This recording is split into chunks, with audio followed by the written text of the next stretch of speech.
The LSU Tigers have had college baseball by the tail with the best record in the country. Today, they look to win the third game in a row against the Kentucky Wildcats in an SEC series in Alex Box Stadium.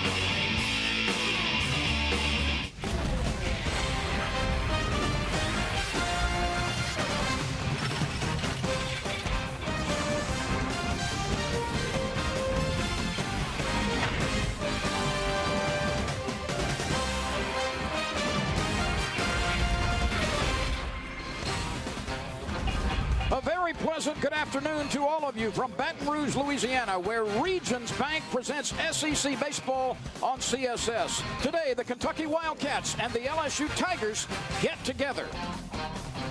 We welcome you to Alex Box Stadium with two-time College World Series champion Ronnie Rance. I'm Lynn Rollins. Ronnie, this LSU team has the best record in the country, and this weekend it has played flawless baseball. 30 base hits, 20 runs. It has allowed only 2, and there have been no Tiger errors. Amazing. You know, in the history of LSU baseball, they've had a lot of great teams. They've won 6 national championships since 1991. I don't know that I can remember an LSU baseball team playing 2 more perfect games in a row than what we've seen this weekend on Friday and Saturday in the first 2 against a top 10 nationally ranked Kentucky Wildcat team. Well, let's look at our Mizuno Never Settle keys to the game. Mizuno, superior sporting equipment since 1906. Mizuno, never settle. What's important for Kentucky today if it's to win a game? Well, for the Wildcats, they've got to flush the past. They've got to forget about the problems they had on Friday and Saturday night and look to a new day. And then they've got to have some success early so they can gain some confidence against LSU. For the Tigers, they've got to get their Sunday starter, Cody Glenn, back on track. He's been one of the few weaknesses on this team. He has not thrown well 2 of the last 3 starts. They'd like to see him get some momentum and get some confidence back. And then offensively for LSU, don't change a thing. They're probably the best offensive team right now in the country.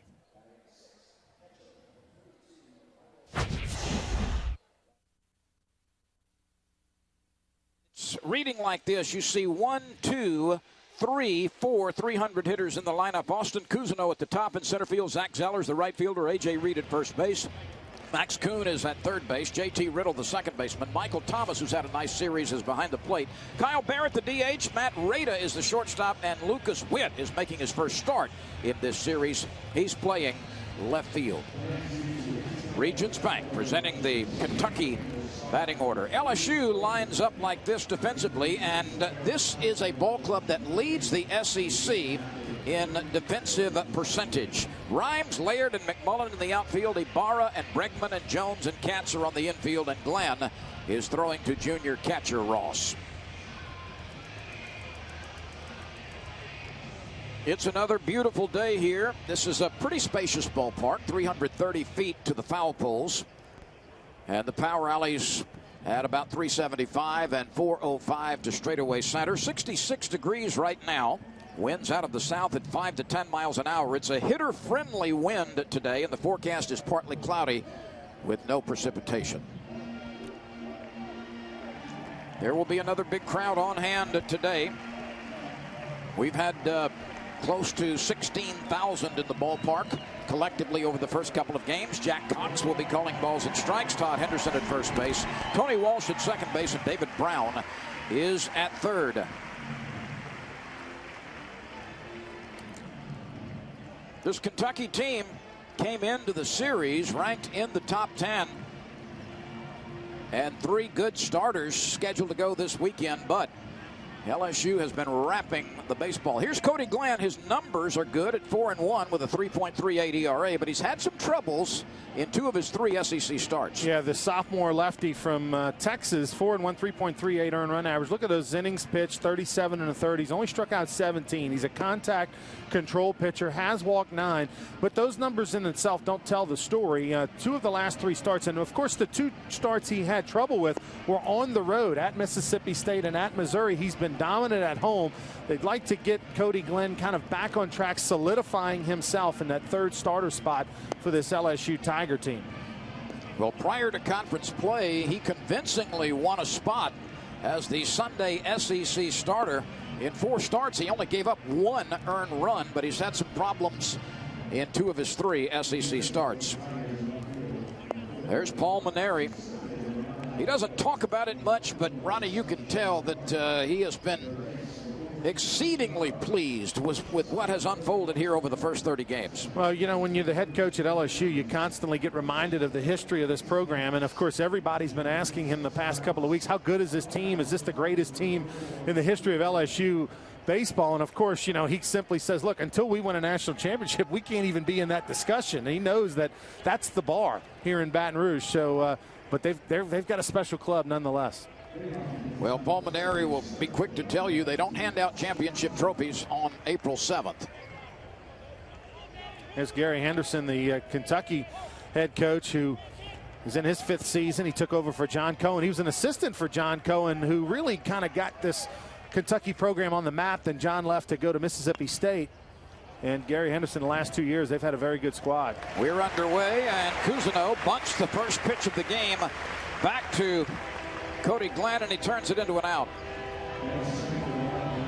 Well, when Cody Glenn's going good, he's throwing strikes, pitching to contact, and he works quickly. He throws strikes, and his defense has to bring their A game behind him. And the troubles he's had 2 of the last 3 weeks has been he's walked some guys, hit some guys. It's been uncharacteristically wild. You hear the train passing by, and perhaps we'll be able to show it to you beyond the center field wall. This is the first train we've seen in the series. Line drive, base hit, right back up from whence it came. Zach Zellers with solid contact. That is only the 10th hit of this weekend for Kentucky. As Zach Zellers, he's a tough out for Kentucky in this lineup. He had a 1-ball, no-strike count. He got that fastball and hit it right back up the middle. There's the 12:07 right on time. The 12:07 Central Time train headed south towards New Orleans. So 1 out, 1 on, and here's A.J. Reed. He's had a tough weekend, but this guy is a very good hitter. He sends a slow ground ball to the right side, and Jacoby Jones has to make the play himself because Mason Katz roamed to the midway point between first and second. Nobody else was covering first base. And that's a 4 unassisted put out at first base. Yeah, kind of a rare play. You don't see that very often, but Jacoby Jones extremely athletic over at second baseman. Maybe one of the best defensive second basemen in the country. He had no trouble fielding that ground ball on his own. 2 outs, a runner at second.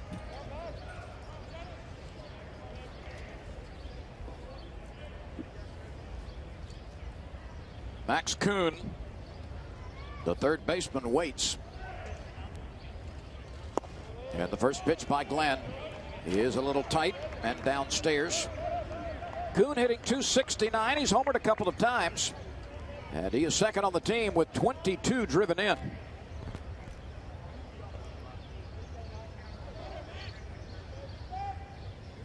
The 1-0 pitch.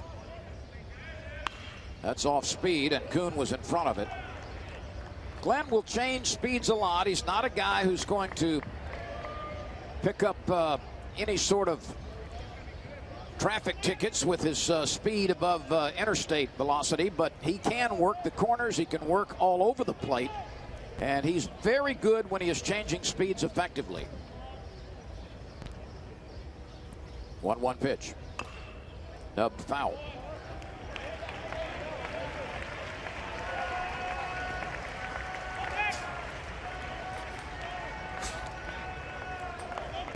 Zellers is at second base. He singled up the middle and moved up on a ground ball out.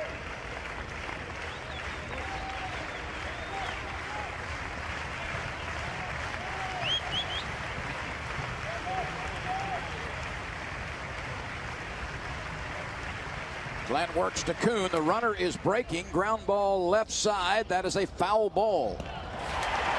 The third base umpire, David Brown, immediately signaled foul ball.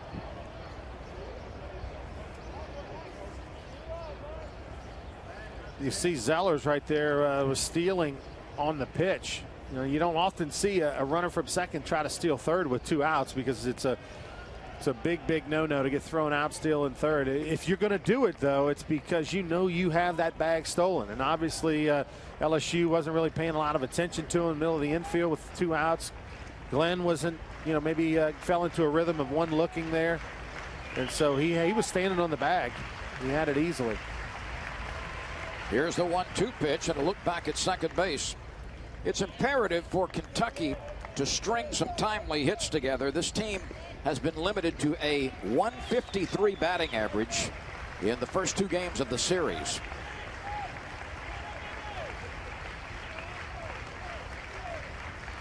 Glenn with a long stretch and now delivers. Breaking ball, pulled foul.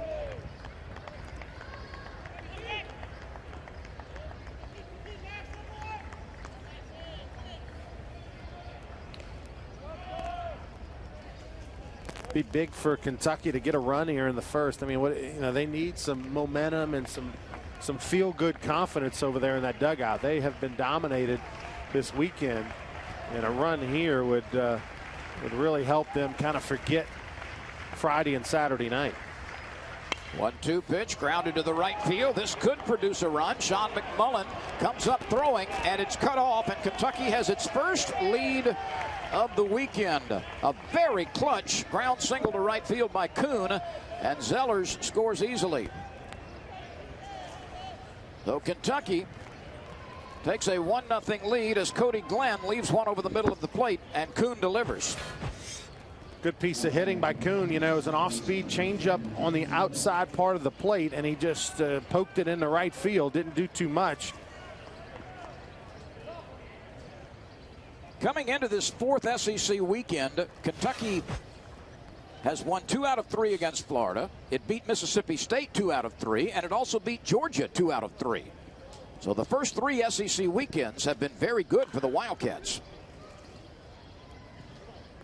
JT Riddle at the plate.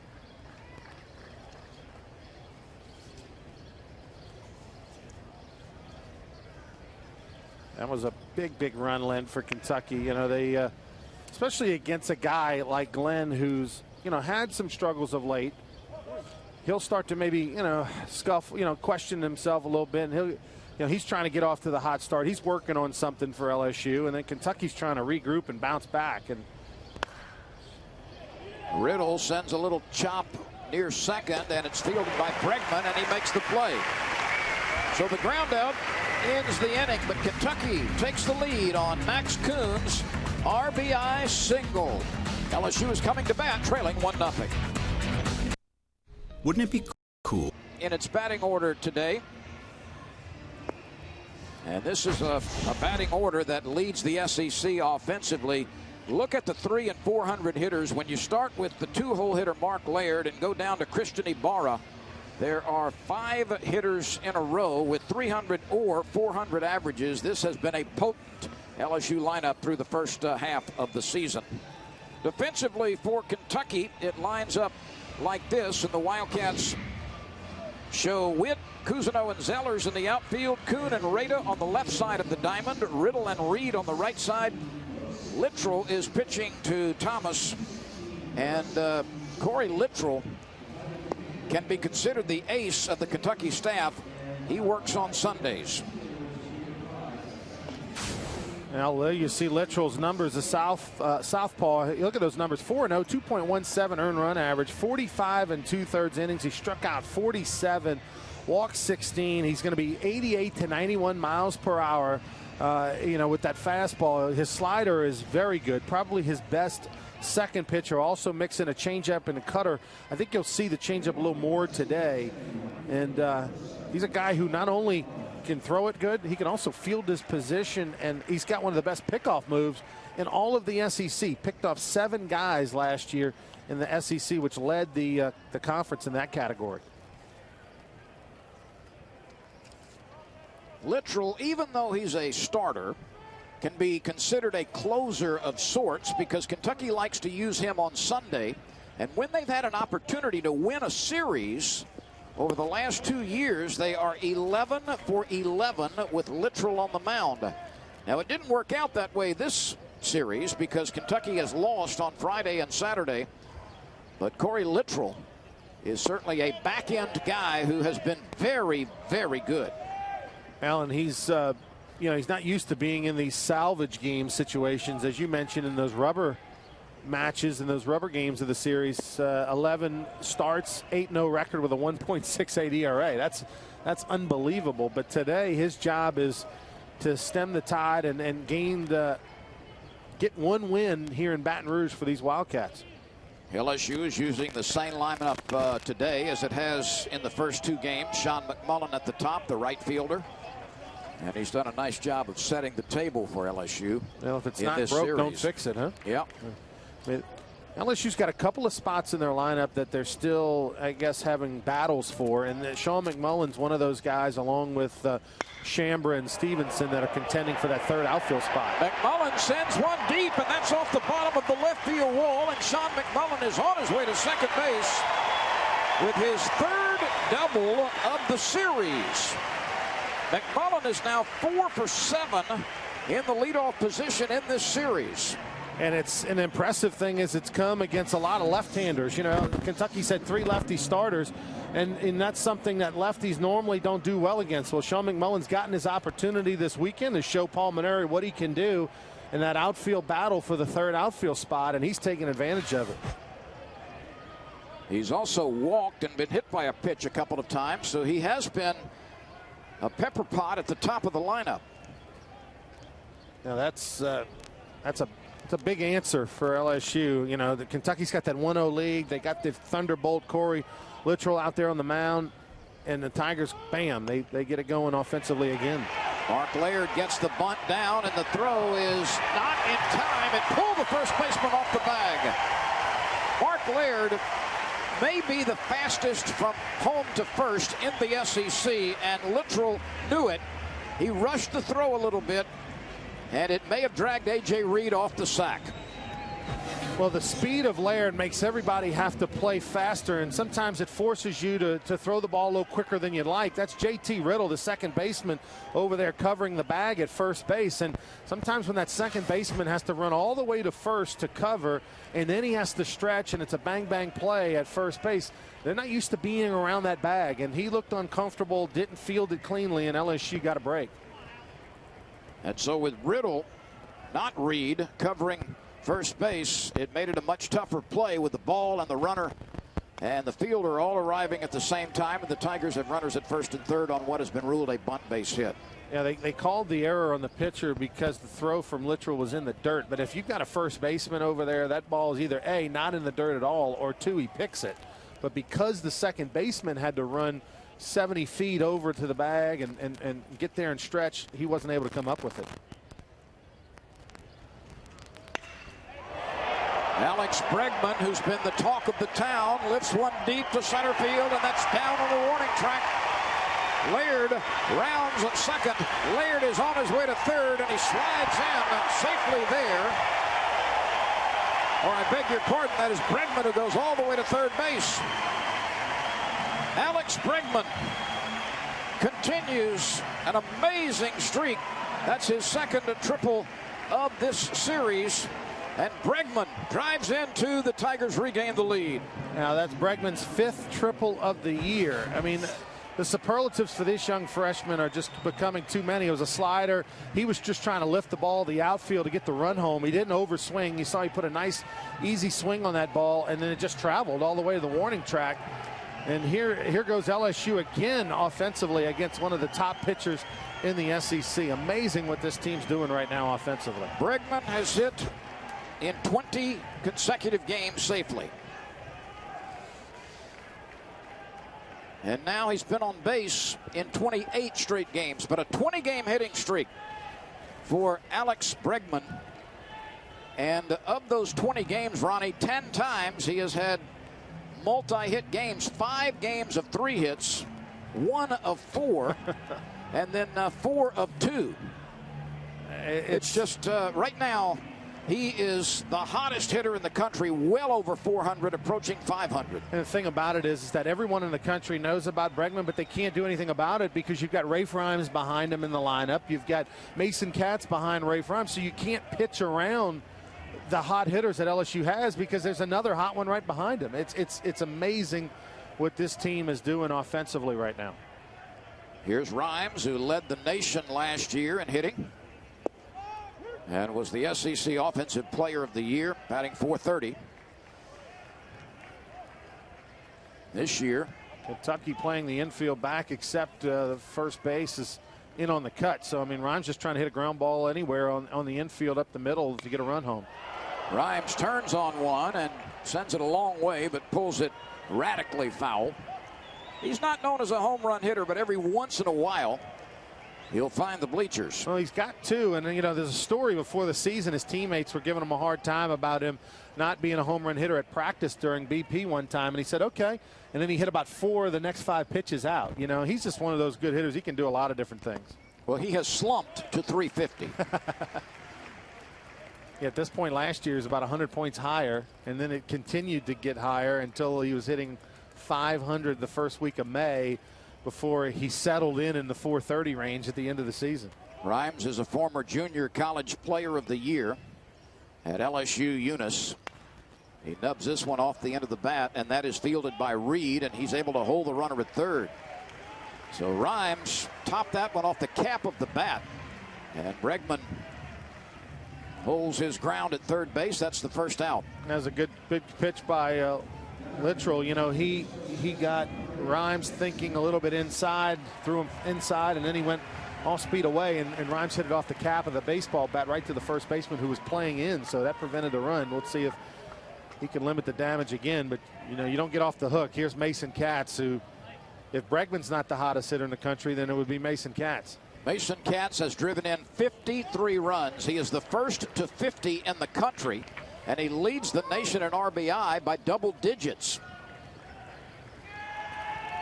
Katz has driven in 2 runs in each of the games in this series. And he's got an RBI opportunity here. The 1-0 pitch.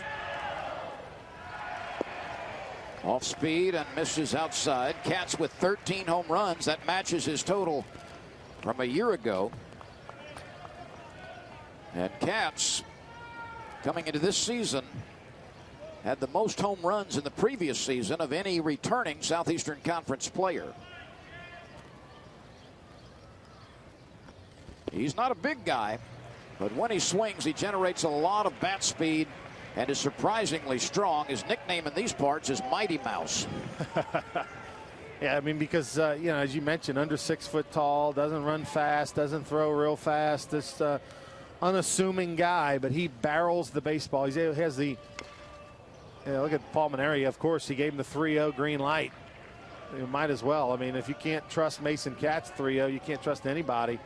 But he was swinging for it. You don't see that very often, but let's see with the 3-1 pitch. I would be willing to bet that Kentucky will, pitch around Katz here 3-1. Look for a breaking ball or something off the plate and take their chances with setting up a double play with a bar on deck.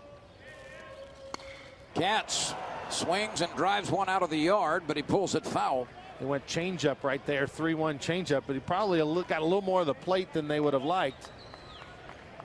There's an option for the Wildcats to put him on and try to set up the inning-ending double play possibility. Katz at 5'10", and that might be stretching it by an inch or so, and listed at 188 pounds.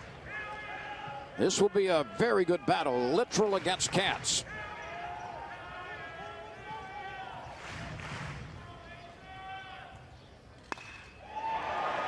Katz lifts this one into right center field, and this will be plenty deep enough for Bregman to tag and score. And Katz drives in another run. And the Tigers take advantage of all their base runners here in the first. All 3 have crossed the plate. Now, when they fell behind 3-0 to Katz, once Katz swung and made it 3-1, Kentucky kind of started to go at him a little bit. But I don't know if that was the right decision. I know it's the first inning, but with a Bauer who doesn't run well, I would have been tempted, if I was Kentucky, to make Katz chase something out of the zone and set up the double play. 54 runs batted in now for Mason Katz in this, the 32nd game of the season. To give you an idea, yesterday I was in Starkville doing Florida and Mississippi State, and Florida's leading RBI producer going into their Saturday game had 19. 19 led the Florida Gators, and yet Katz has got, 54? I mean, it's amazing. That's a different stratosphere. 2 balls and a strike to newcomer Christian Ibarra, as the LSU Tigers have countered the Kentucky run with 3 of their own in the bottom of the first. And Ibarra drives one into the left center field gap, and that is going to roll to the warning track. Christian Ibarra pulls up at second base with a ringing double. And the Tigers have pounded out 4 base hits, 3 of them extra base hits, against a very good pitcher in Corey Littrell. Yeah, I mean, LSU's doing it against Kentucky's ace. I know it's Sunday, but he's really the ace of the staff. And, I mean, when the old saying, hitting is contagious, I mean, that's what's happening here in Baton Rouge. I mean, that was Ibarra's 4th hit of the series and his 3rd double. I mean, there are guys fighting at the bat rack right now for LSU to try to get up to the plate. I mean, that's how confident this team is right now. They can't get to the plate quick enough. 3 of Ibarra's doubles have come in this series. He's got 8 on the season, and now here's Jacoby Jones. Certainly a very talented player who's been going through a slump at LSU, but he's had 5 hits in this series, 3 on Friday, his first 3-hit performance of the year, and 2 more yesterday. And his average, which was below 200 coming into the series, has moved to 219. Ty Ross is a very similar story on deck. He has been fighting a very serious slump, but he's had 4 hits in the series. There's Ross, the junior catcher for LSU. Ibarra at second base. He's got a huge lead down there. He's nearly halfway to third. Kentucky not paying a bit of attention to Christian Ibarra. With 2 outs, they're trying to cover as much ground on the infield as possible to prevent another run. I want to see if you get the analogy that I'm going to get. There's Ibarra over at second. I mean, he doesn't run fast, so he's got to make sure he's there if he's going to take the bag. Oh, my. You can pucker up and kiss that baby goodbye. That is over the bleachers in left field. Jacoby Jones muscles up and sends one out of the reach of everybody. How about Paul Maneri trusting Jacoby Jones? 3-0 right there. He turned him loose on a 3-ball, no-strike count. And Jacoby Jones returned the confidence with a bomb to left field. That is his 3rd home run of the season and his 6th base hit of the series. And this one doesn't stop until it clears the bleachers. That's no souvenir ball on the fly, that's for sure. Yeah, you don't see home runs nowadays with the bats, you know, that were adjusted 3 years ago. You don't see a lot of mamma jamma bombs anymore, but that was an old school Alec Box home run right there. So the Tigers have erupted for 5 in the bottom of the first, and here is Ty Ross.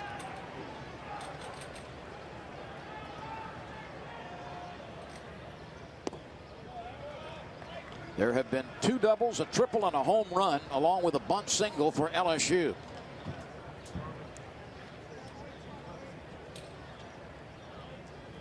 One to Ross is tight.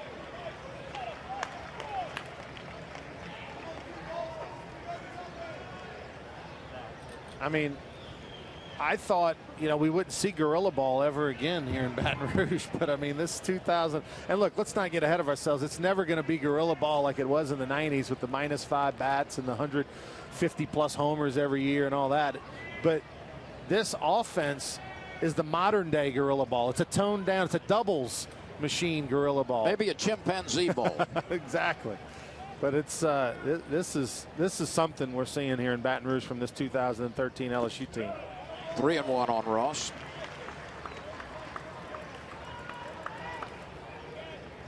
He has played as an opposite field hitter, and indeed he does spray a lot of base hits to right field when he turns on offensively.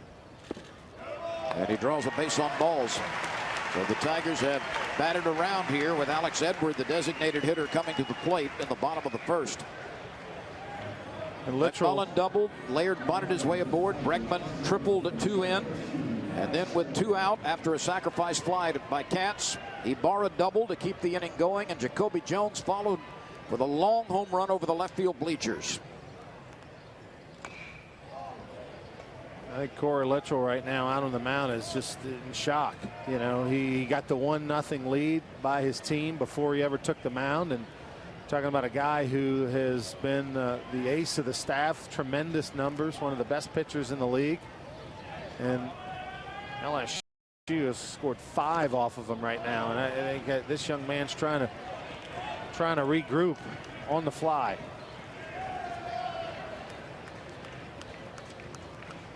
He's got the good number though, 21. That was the number I wore in college.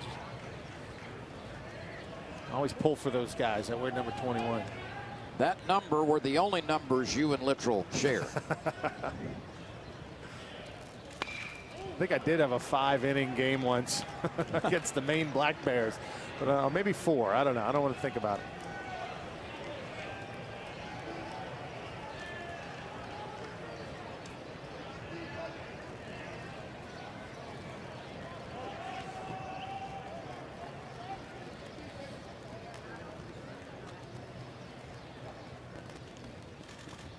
Littrell throws that one low.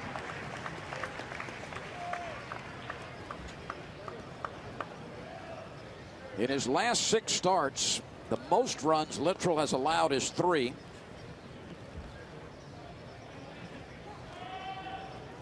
Georgia didn't score off of him in his last start in 7 innings. He only allowed 1 to Mississippi State and 1 to Florida. Or I beg your pardon, 3 to Mississippi State, but 1 to Florida, 1 to Michigan State, and 1 to Akron in starts. So he's been really good. Cousineau backs up and tracks down the fly ball to center field off the bat of Alex Edward. But the Tigers batted a while. And they got a 2-run home run from Jacoby Jones. That capped a 5-run inning. LSU by 4 as we go to the second.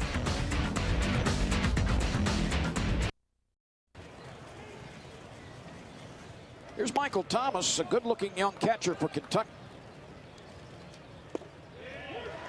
Thomas are the only 2 Kentucky players with more than 1 base hit. To Michael Thomas.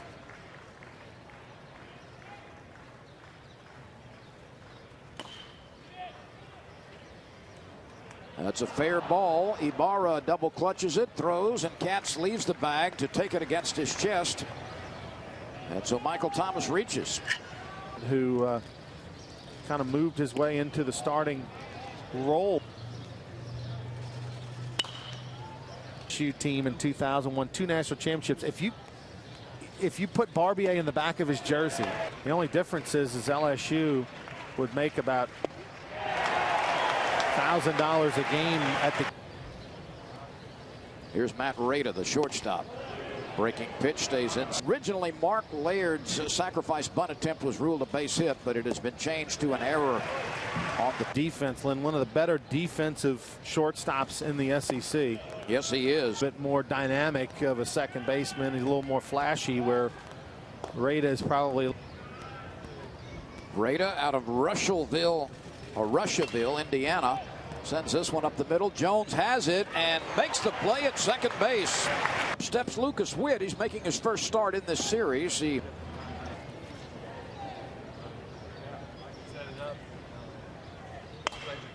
Witt sends a ground ball to the left side and caroms off Ibarra's glove and is shouting. Trying to get it going today. Back in the lineup in left field. Cousineau takes a breaking ball. He also led the USA national team in hitting last summer.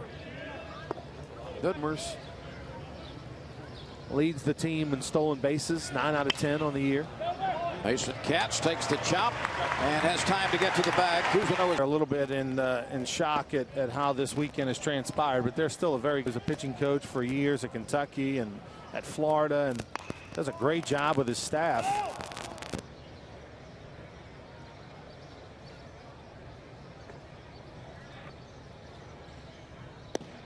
That backs him away.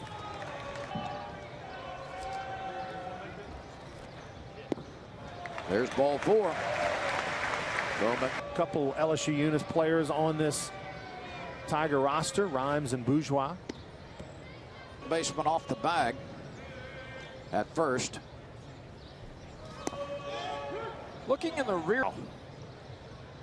And the first inning has been the most productive for LSU this season. A lot of times, you know, that starting pitcher's trying to still get used to the mound, trying to figure out the strike zone, and you can get a couple of runs off of him. Shortstop makes the play. And that base path. Laird takes a very short lead.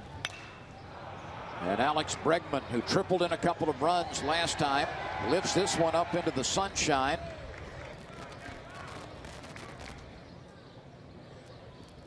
A breaking ball.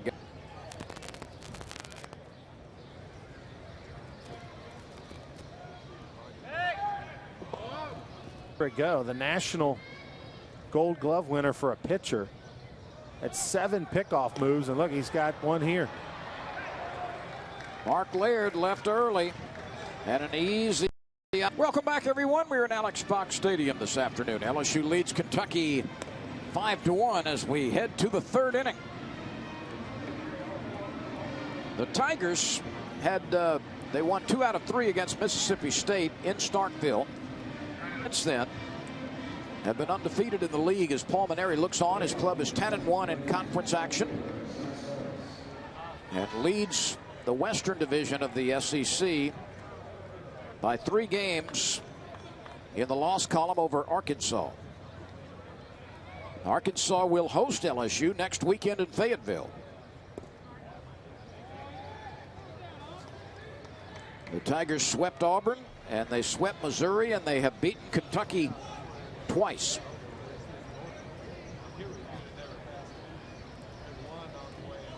One ball, no strikes to Zach Zellers,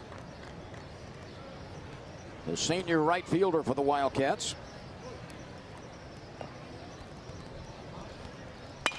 Zellers sends one to the left side. Bregman makes a high throw, but Mason Katz has time to get down on the bag. Yeah, that hasn't really been an issue, but you know, normally you like to have a big 6'2", 3'4" first baseman over there. That's Mason Katz doesn't have that. You know, he's only about 5'10" at the most, but he's got good hands. He's a good athlete. That throw was a little high, and he used all of his hops to go get it from Bregman. You know, Mason Katz over there at first, they actually tried him out at third base in the fall. They considered, you know, making him a third baseman. But then as Ibarra kind of took off, you know, Ibarra was originally a shortstop. Once he got going, they moved him to third, and they put Katz back at first, where he's the best option for LSU defensively. A.J. Reed is at the plate. He's 1 for 9 in the series as he stands in.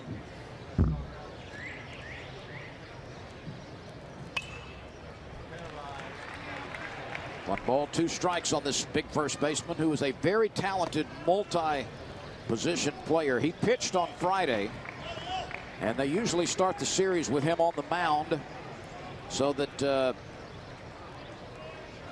that energy is saved up during the week for his pitching performance, and then he's usually at first base on Saturday and Sunday.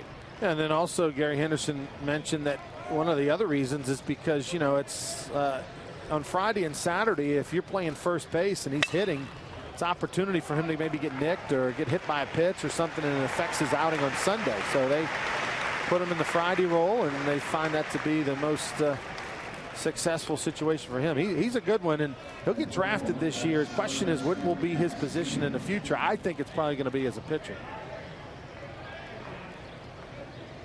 2 outs on ground balls. And when Cody Glenn is pitching effectively, he induces a lot of ground ball outs.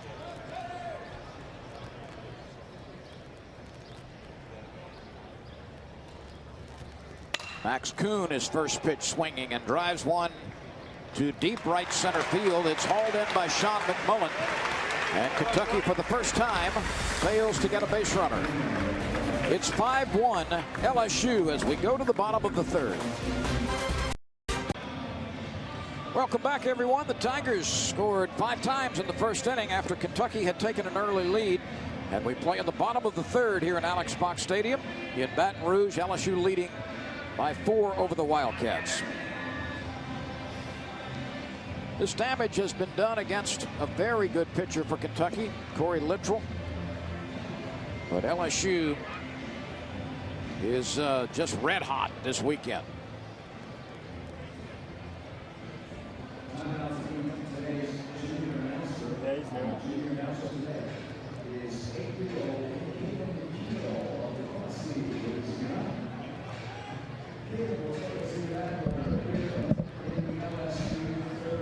Paul Maneri joins us from the LSU dugout. Coach, you've seen your team swinging with Excalibur this weekend. I don't know if there's a pitching staff in the country right now that could slow LSU down. Well, I don't know about that, Len, but, you know, the guys are seeing the ball good. We're having some real quality at bats, even the outs. The guys are battling hard. We drew some good walks, so we finished them off with some good clutch hits as well. Cody Glenn, this is a big start for him, Coach. You know, 2 of the last 3 haven't been up to his up to par. What have you seen so far from him? He's being much more aggressive. You know, he doesn't throw real hard, but he's got to be aggressive. He's got to be able to pound that zone. He can't walk people and nibble all the time. You know, he's had some bad luck.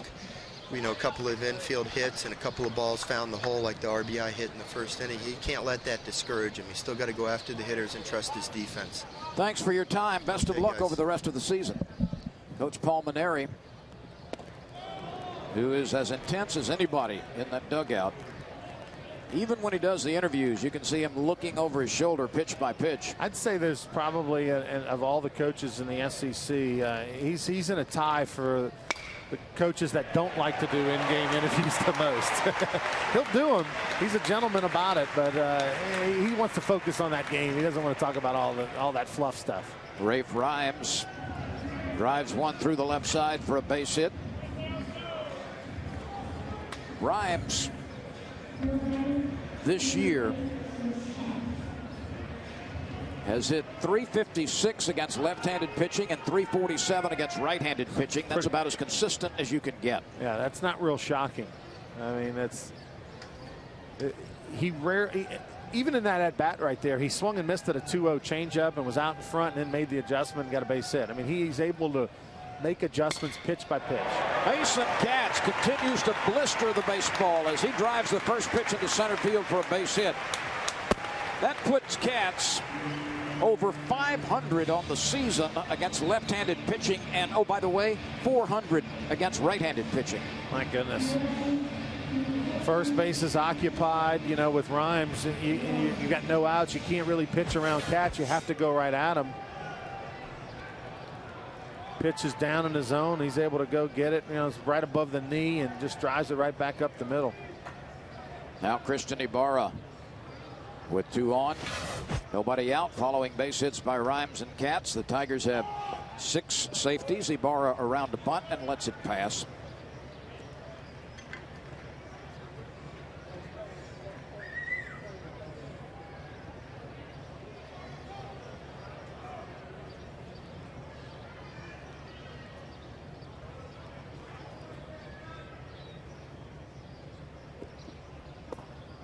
Both runners are on the way, and they both are successful. Rhymes, who doesn't have breakaway speed, still was able to get in under the tag at third base. So the double steal comes with LSU up 5-1, and I think that caught Kentucky by surprise.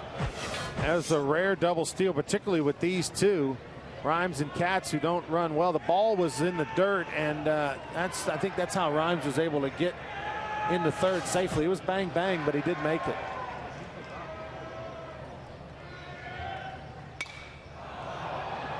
Ibarra lifts one into foul ground, and the third baseman Max Kuhn takes control and makes the play. As good as LSU has been offensively this year, and this is the best offensive team they've had under Paul Maneri, the one thing that they can work on, and I know Javi Sanchez, the outstanding hitting coach for LSU, has really emphasized this the past couple of weeks, but they haven't been as good this year as they were last year at getting runners in from third with less than 2 outs. If you remember back when they won an SEC regular season championship in 2012, LSU was the #1 team in the league at getting that runner in and hitting in scoring position. This team, as good as they've been, have not been as good as last year, getting that runner in from third. And that was another example with Ibarra. Jacoby Jones lifts one into shallow right field. It's down for a base hit. He produces his third run batted in of the day. And Jones now officially has broken out of the slump. He's got 7 hits in this series. 3 for 5 on Friday night, and then he was 2 for 3 last night, or 2 for 4, and then he's got a couple of hits today. And the thing about his hits, they've been solid. They've been missile shots. I mean, that was the softest one of the weekend. All the rest have been right on the screws. And look, it was a matter of time. Jacoby Jones came in hitting 188 before the weekend, but he had more walks than he had at any point in his career. He'd had better at-bats. He had a lot of atom balls where he hit it right on the button, but right at people, and just had a lot of bad baseball fortune. And now it's starting to turn, and you're seeing the true Jacoby Jones hitter that he is. Ty Ross pushes a nice bunt to the right side. The throw at the plate is in time. You talked about Littrell's ability to field his position, and that was a golden play defensively by the Kentucky pitcher. Yeah, I don't think Cat's got a great jump either over there at third base. I mean, he needed to be a lot closer to home plate. But you're talking about the Rawlings Gold Glove Award winner on the mound for Kentucky, and he fielded his position perfectly right here. Didn't panic. This is kind of a safety squeeze, but Katz has got to be in your picture almost, and he was real tardy breaking towards home plate. Michael Thomas did a nice job of plucking that short throw on the first base side of the plate and then getting the tag quickly on Katz. Here's Alex Edward with 2 outs, and Jones at second base, Ross behind him. Edward hits it sharply to the second baseman. He'll make the play over to Rader. Riddle to Rader for the force. LSU with 3 hits and another run in the inning. We go to the 4th in Baton Rouge. The Tigers have a 6-1 lead over the Wildcats. Baton Rouge with 2-time College World Series champion Ronnie Rance. I'm Lynn Rollins. Thank you for joining us for SEC Baseball, brought to you by Regions Bank.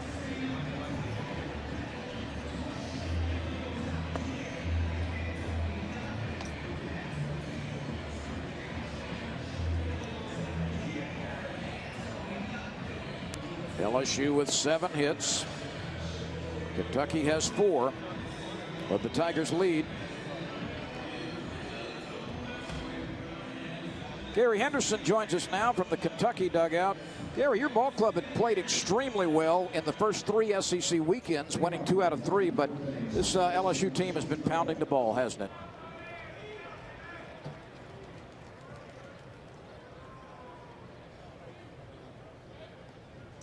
Well, we'll try to get back to Gary Henderson later. Sorry about that microphone problem.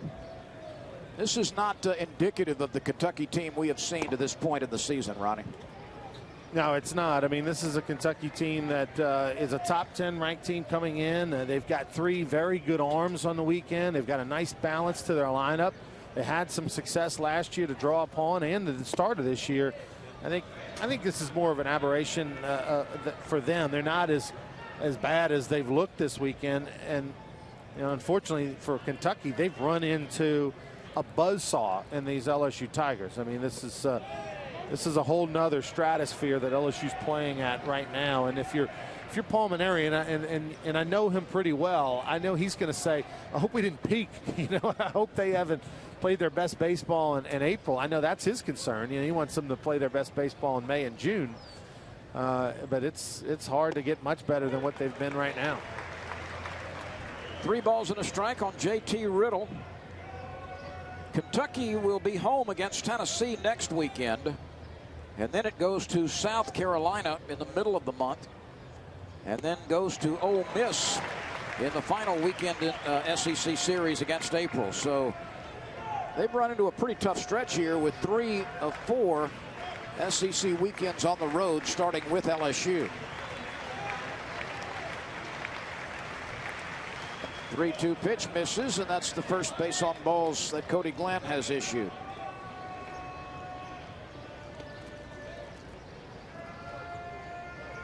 Now that's the one thing Cody Glenn, I'm sure, is being told by Alan Dunn, the pitching coach for the Tigers, before he went out there this inning, is, hey, let's throw strikes. You know, at this point, LSU will give up 3-4 singles. You know, the one thing that can let Kentucky back in the game is if Cody Glenn has struggles with his control, or starts to walk guys or hit guys like he had a little trouble in Missouri. Plunked a couple of fellas, but LSU's not going to take any chances. They're getting a little bullpen activity down there, just stretching and moving around. It looks like Rumbelow has made his way down to the bullpen, and even with a 5-run lead, they don't want to. They want to make sure they get this ball game. Well, the bullpen is very fresh. It's Nick Rumbelow down there, number 38.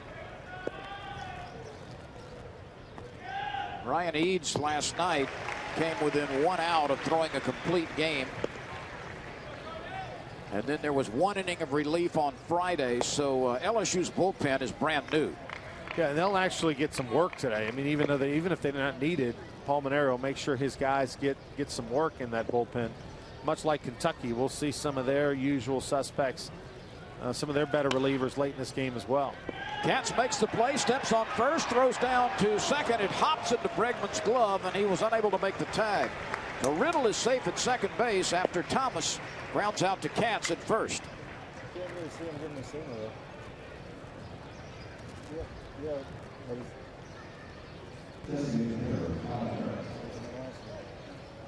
Yeah, that's some. Glenn's had some bad baseball fortune. Paul Maneri mentioned that last inning about how he is, he has had some bad fortune with some balls that have kind of found their way here on the infield. And that was that last one right there. That should have been an out for LSU, and on that at second base, they could have gotten that double, and they didn't.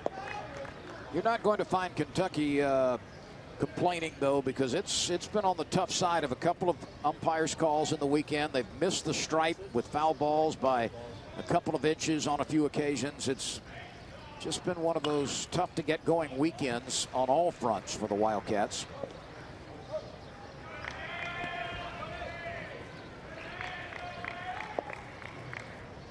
Kyle Barrett is a freshman out of Douglasville, Georgia.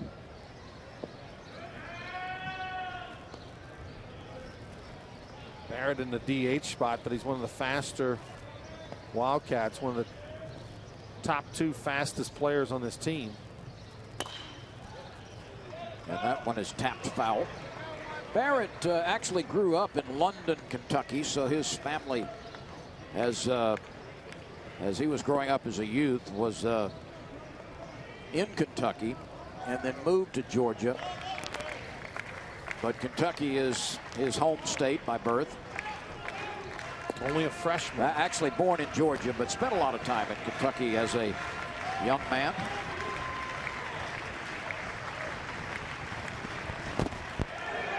Curveball misses high.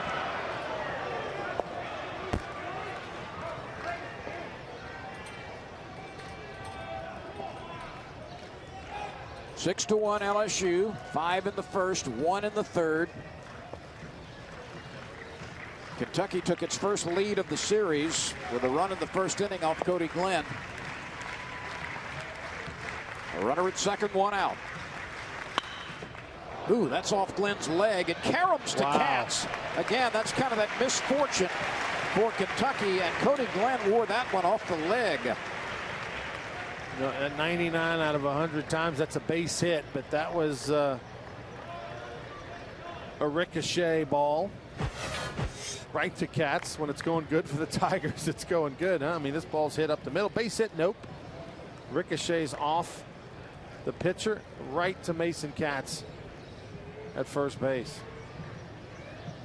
A one-hopper right off the foot. Might even been a line drive off the foot of Glenn.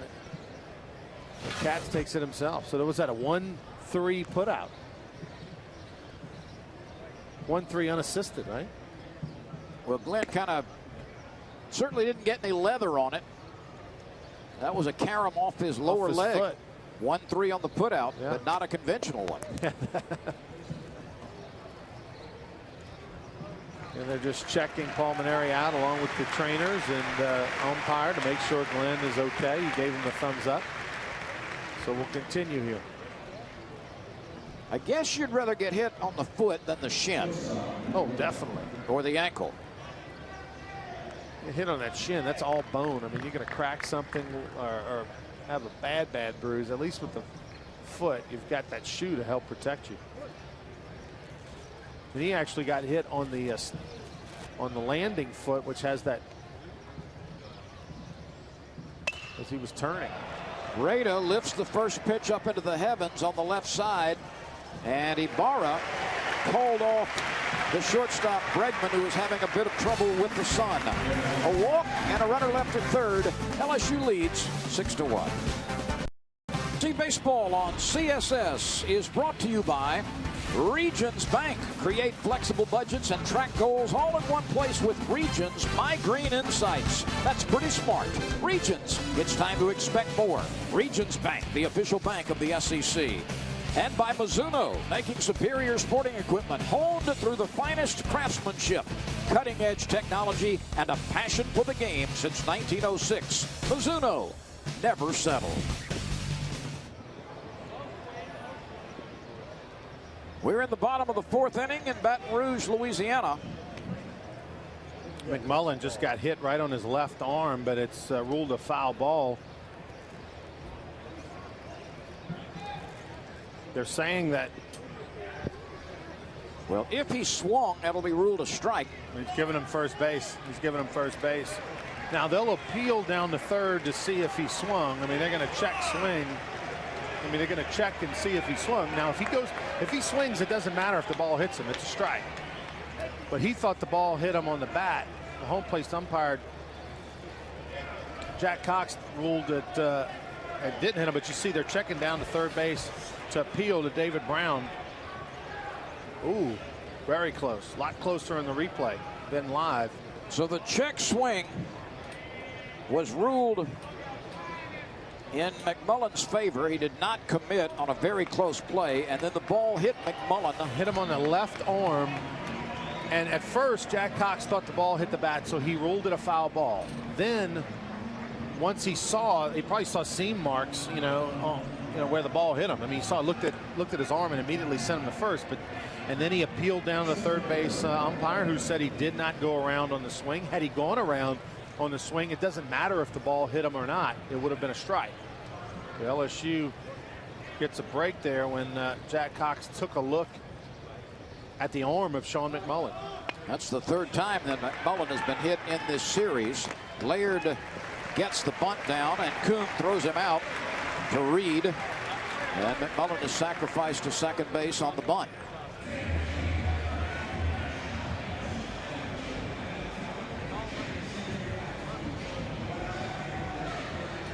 I think you're going to see that play a ton in the career of Mark Laird, hitting in that two-hole.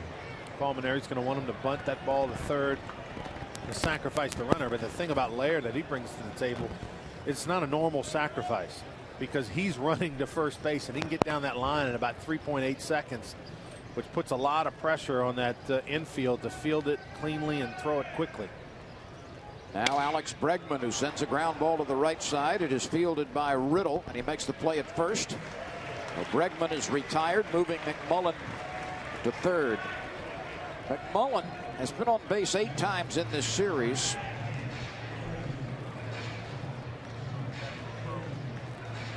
And now Rafe Rhymes has an RBI opportunity.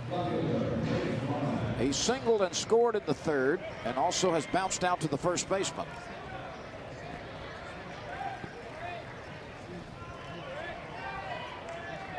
Rhymes is 5 for 9 in the series.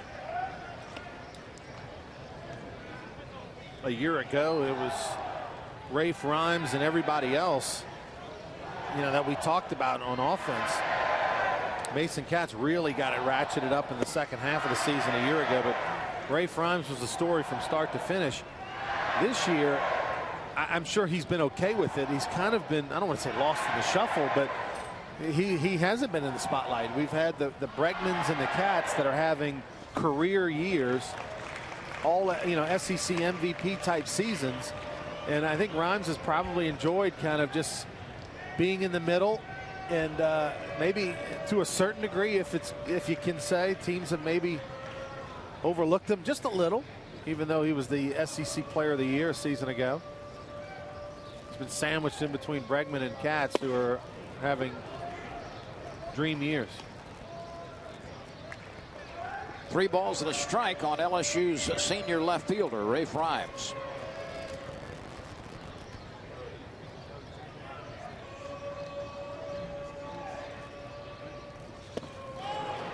There really is no book on Rhymes as he waves through a changeup. A little 3-1 off speed there.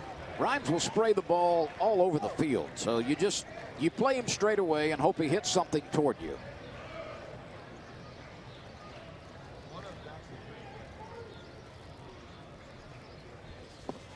That's ball 4. You see the respect that the opponents have for Rafe Rhymes. 3-1 off speed, 3-2 off speed in the dirt. Even with Katz coming to the plate, they still don't want to give Rafe Rhymes anything good to hit with a runner in scoring position. But here's a guy with an 11-game hitting streak, and he's been on base in 31 consecutive games. The only game that Mason Katz has not reached base was the first game of the year. An amazing thing is Mason Katz didn't have a very good fall. He didn't have a very good preseason, when they had the inter-squad games leading up to the season. I talked with the coaches and some of the players, and Mason Katz, they didn't panic. Nobody panicked. They knew he was a great hitter and he had done it before, and he was going to be fine once the lights came on for the season. But he didn't really have a great offseason. No one really saw this coming, is my point. Nobody thought he was going to put up these amazing numbers and, be really, to this point in the season, the MVP of the SEC.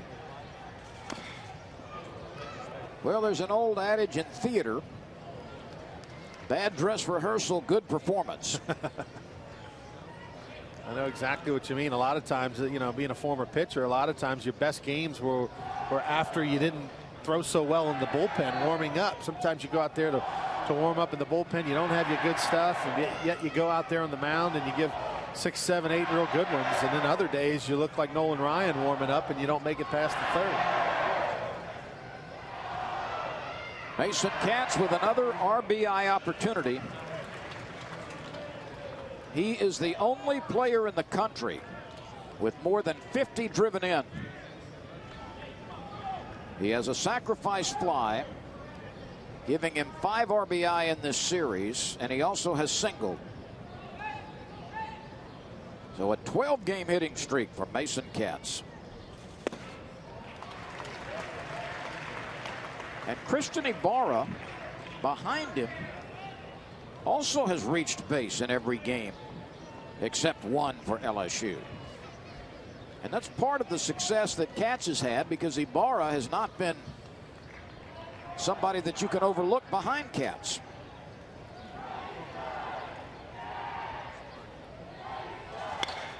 That's hit sharply, and it bounces by the third baseman, Kuhn. And now is bobbled in left for a moment, allowing the base runners to move 90 more feet.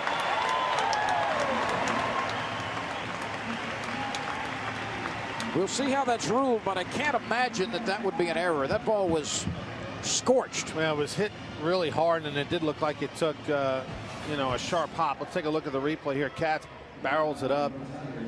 By the time we see it, it's already out there in the outfield, but I think they're contemplating what to give it.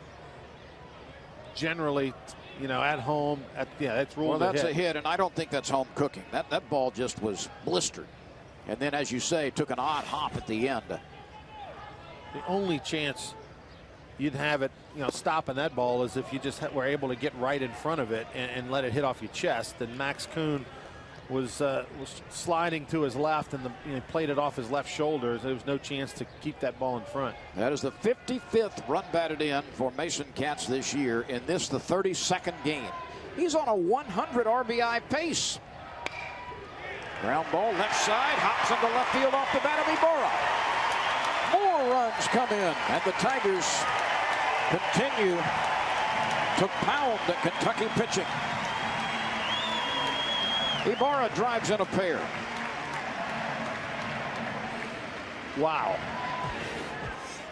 Here you see Ibarra just kind of rolls over one. I mean, hits it hard, sharply, but it has the right hole, right in the 5 hole between short and third. And with 2 outs, Mason Katz was going on contact and in front of him, and he scored easily.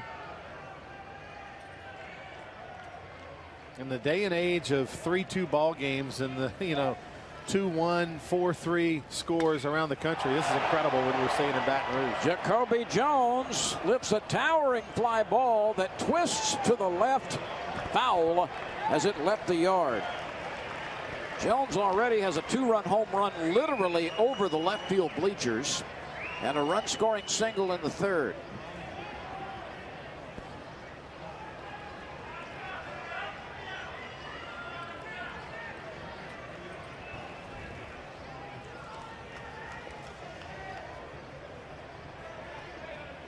LSU has 11-1 and 9-1 victories. Let's see if they go with the changeup right here. Anytime you pull a fastball, anytime you pull a fastball foul for a homer, 99.9% of the time they're going to come back with an off-speed pitch. That next one try to get you out in front. And that time he missed with the changeup in the dirt.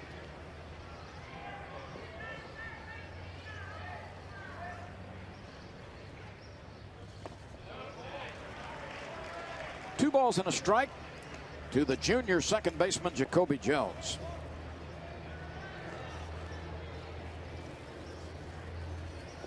Jones a year ago would swing at the first pitch 90% of the time, chased balls out of the zone. This year, disciplined hitter. You see all those takes. He's got himself in a hitter's count. I mean, it's a different approach.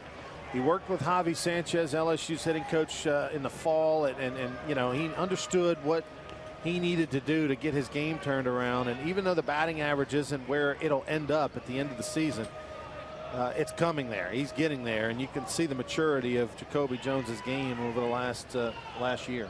Jones also has drawn special attention from the LSU coaching staff, but in particular, former LSU slugger Blake Dean.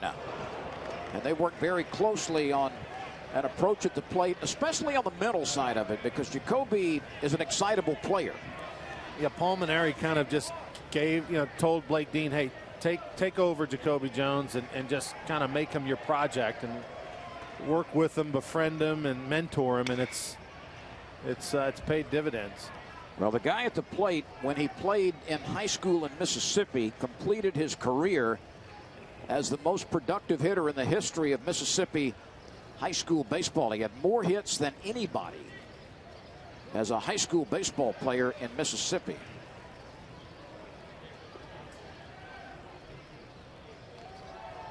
Three-two pitch to Jones. And he spoils it. You were talking about Jones's approach and the fact that he's walking a lot more this year. LSU as a team, and this is significant, LSU as a team is the only team in the Southeastern Conference that has more walks than strikeouts. And that's a rare thing. And that's quite an adjustment from a year ago, when LSU struck out a bunch last season, and right on cue, of course, you put the mouth on him, and Jacoby Jones chases one out of the zone for a strikeout.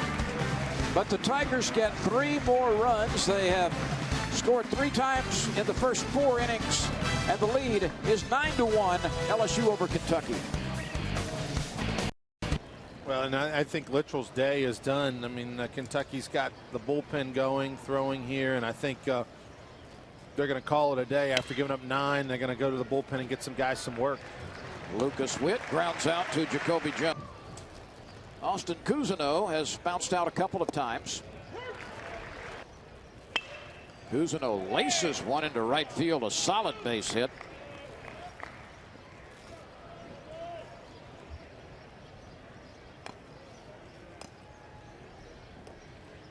Cody Glenn works to Zach Zellers. Zach has a base hit. Grew up here in Baton Rouge and went to high school at Redemptus right across town. Mark Laird tracks that one down in left center field. Here's A.J. Reed.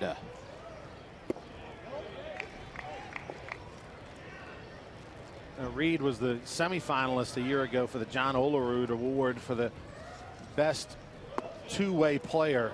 Of course, John Olerud, he's having a very good year on the mound and hitting over 300 on offense for the Wildcats. He flirted with an extra base hit there and steered it a lot. You know another guy who came out of Terre Haute, Indiana, Lynn? There have probably been a few, but I don't know the one you're talking about. Larry Legend, Larry Bird. Out of Terre Haute, Indiana? I thought he was from Brent. The 2-2 pitch. The breaker stays high and tight. I'm going to be right on that. Well, you know, Runner French lick. breaks. Yeah, you're right. French lick, but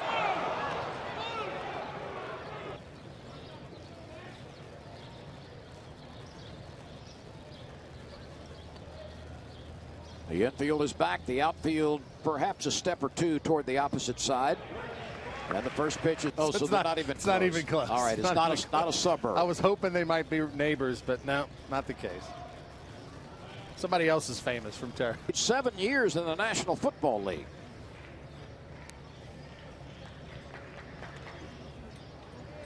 Very tough guy.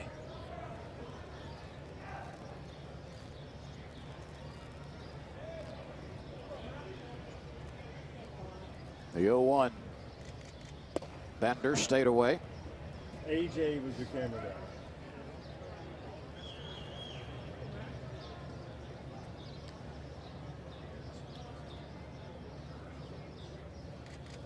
Runner from second base breaks and is uncontested. He'll move up. Kuhn takes one downstairs, the 24th round. 3 balls and a strike on the Kentucky third baseman. He chops it to his counterpart. Ibarra sets and throws to the other corner for the out. So Kentucky leaves.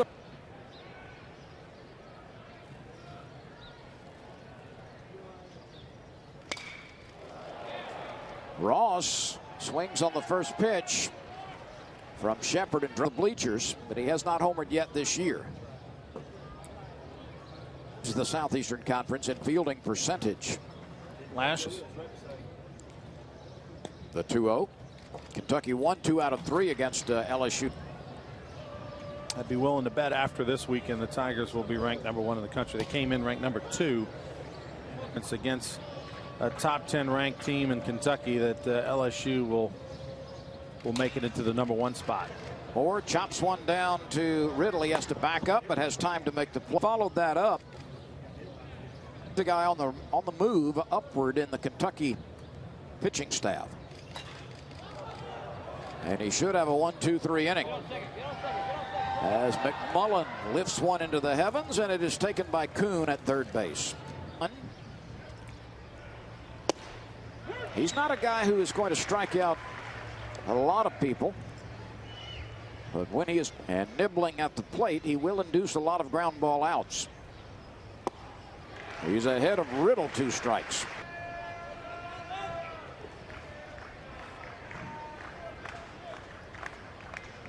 Well, Cody Glenn's already qualified for the win by going 5 innings.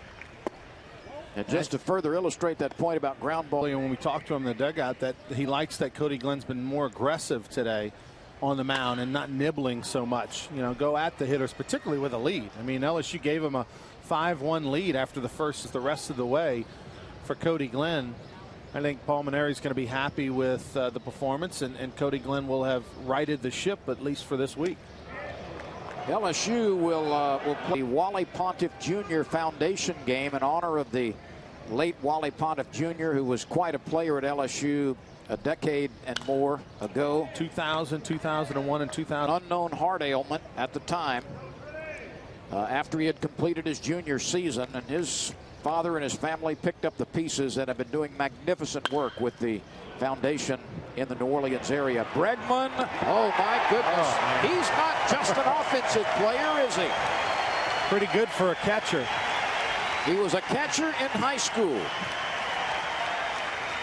Alex Bregman still learning the position. It's another to have, be able to turn your feet, make a throw, and then make a strike.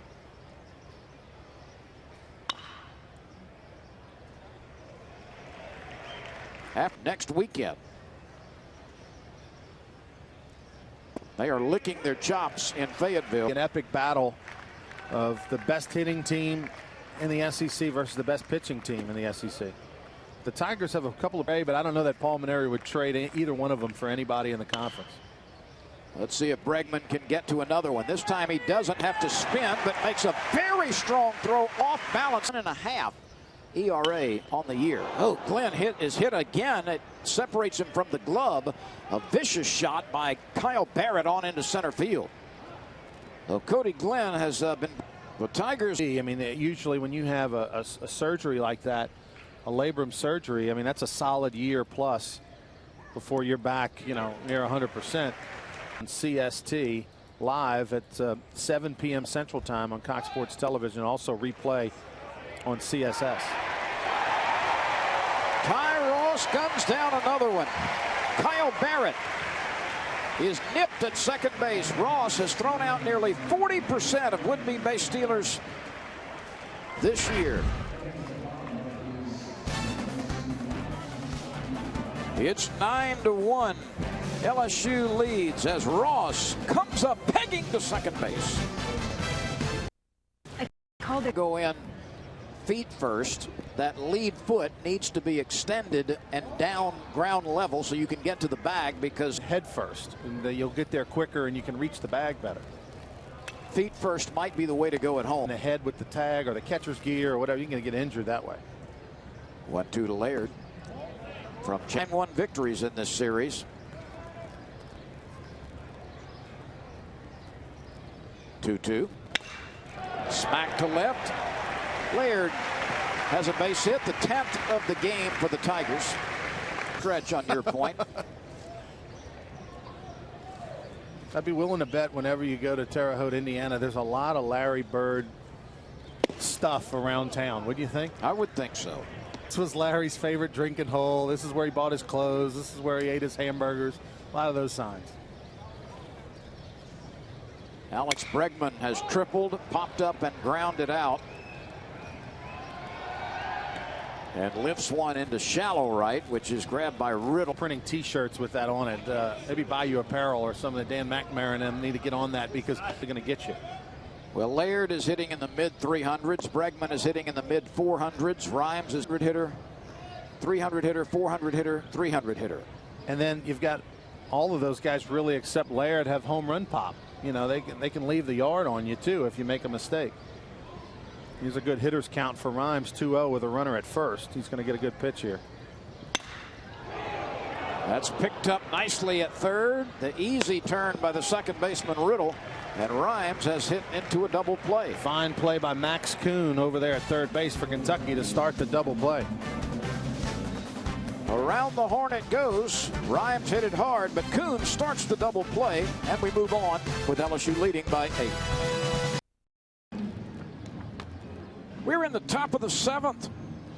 In Baton Rouge, LSU has a 9-1 lead and has brought Nick Rumbelow out of the bullpen. So Cody Glenn's day is done after 6 innings, and it's Nick Rumbelow now here in the 7th. Hard throwing righty from Texas, 1 win, no losses, 3.27 ERA, 11 innings, 13 punch outs, has walked 7. And Rumbelow's a guy who had an oblique strain to start the season on the right side of his body, and you know, a few weeks in he's okay, but he's going to play a vital role for LSU in its bullpen. We know what LSU has in Chris Cotton. They feel like they know what they have in Joey Bourgeois.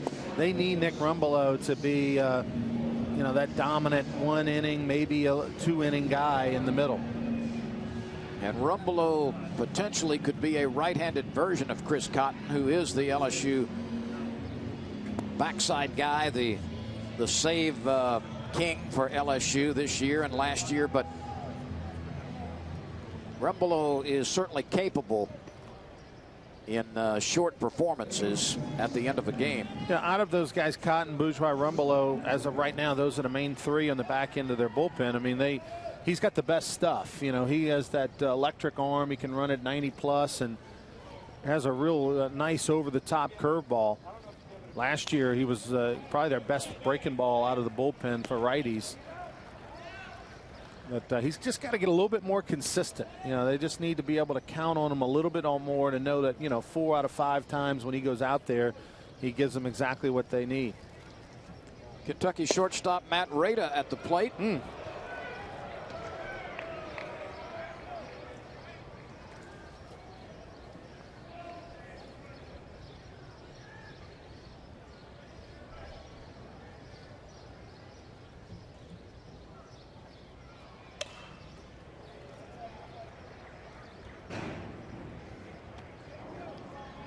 Rada was one of the leaders defensively last year that helped Kentucky set a school record with a .976 fielding percentage. That's pretty salty. Rada started all 63 games last year as a sophomore.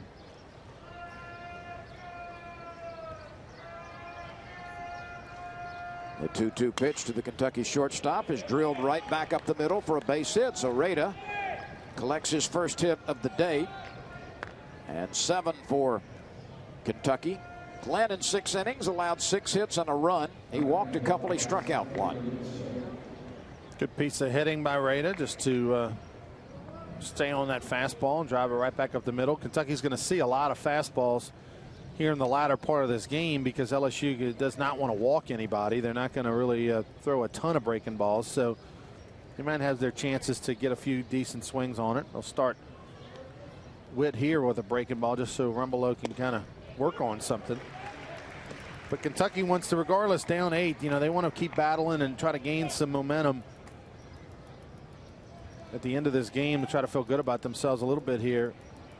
They've got their next 5 games at home up in Lexington. They take on Austin Peay on Tuesday, and then they've got a 3-game series against Tennessee before facing one of their in-state rivals in Louisville on April the 16th. But then after that, they go 7 straight on the road. 1-1 to Lucas Witt, who is from Lexington. His sister was a cheerleader at Kentucky, a couple of years older than Lucas.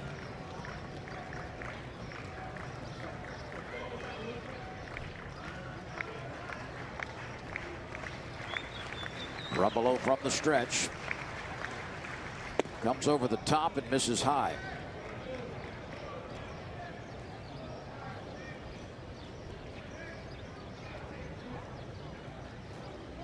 Witt was drafted by the Dodgers in 2010 in the 37th round. He also was a very good high school quarterback.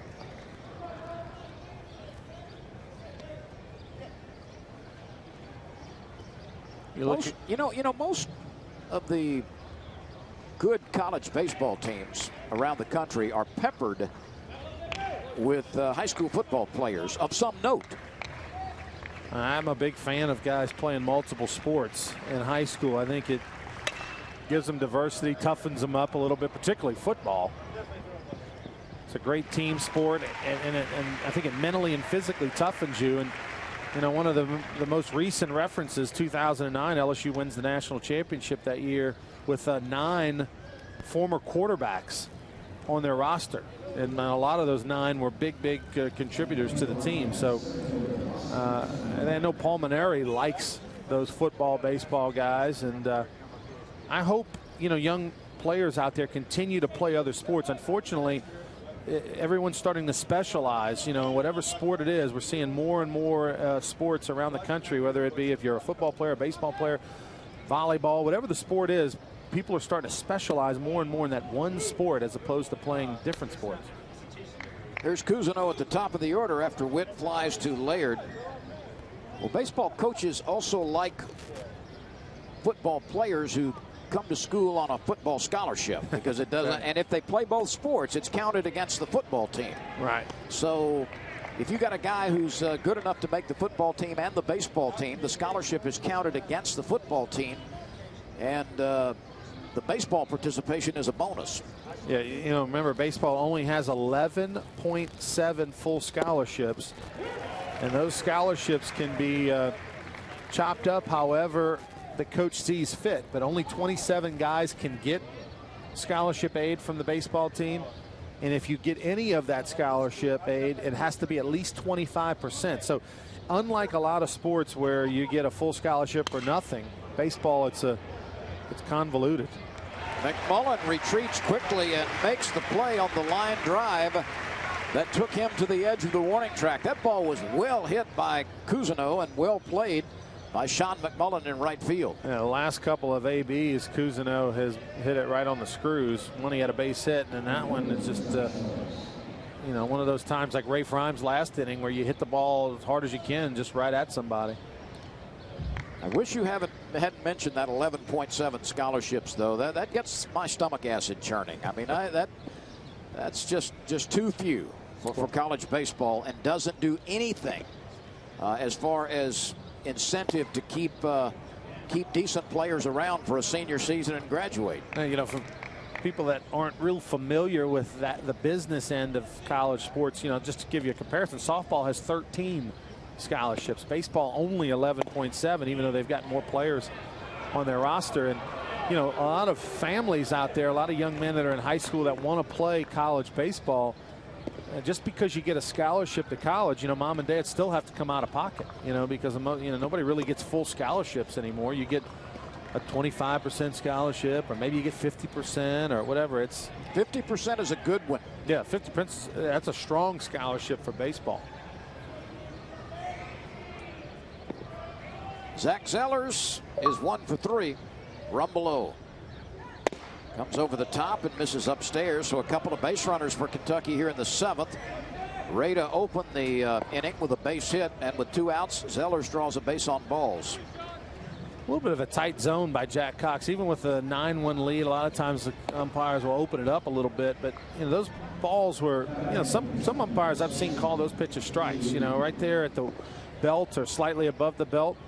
You know, depending on the umpire, you may get that on a given day, and those were the kind of umpires I needed. If that Jack Cox would have been back there when I was pitching, Lynn, it would have been a short day for me. I needed that pitch at the belt called, or I was in trouble. You needed the pitch at the cap called.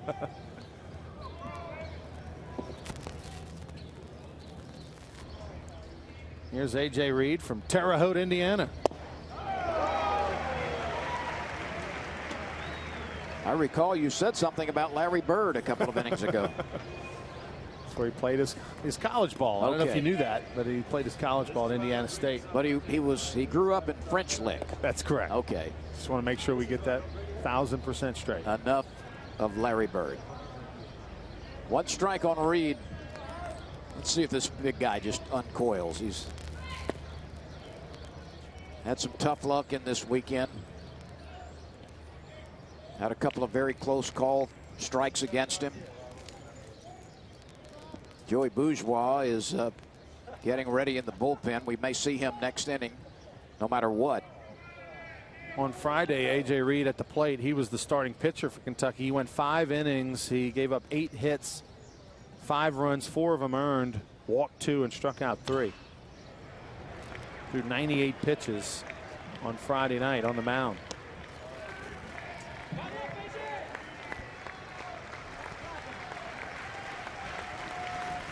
Kentucky grabbed its first lead of this series with a run in the first, but LSU quickly banged out 4 extra base hits in the bottom of the inning, including a 2-run home run by Jacoby Jones, and scored 5 times. And since then, LSU has added 1 in the 3rd, had 3 in the 4th, and leads 9-1.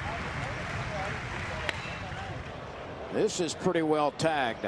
McMullen is back, looking up. Laird is there, and it's gone. A home run deep over the right center field wall by the leading power producer for Kentucky, A.J. Reed. Well, you said it. Let's see if this big fella can uncoil on one, and he did. Took out a little weekend's worth of frustration on that ball and hit it into the right center field gap. That's his 8th home run of the year, and he leads Kentucky with 33 runs batted in as well. Rumbelow trying to go fastball in. He left it middle and up. That was above the belt in that crush zone, and he was able to just muscle that ball well over the wall in right center field. And Paul Maneri will bring on Joey Bourgeois. So A.J. Reed leads the team in home runs and in runs driven in. Rumbelow issued a walk to Rada. Got Witt to fly. Max Kuhn sends one up into the high sky here, and it's fielded on the infield. And that's the final out as Joey Bourgeois comes on to get Max Kuhn. But a 3-run home run by A.J. Reed counts for Kentucky.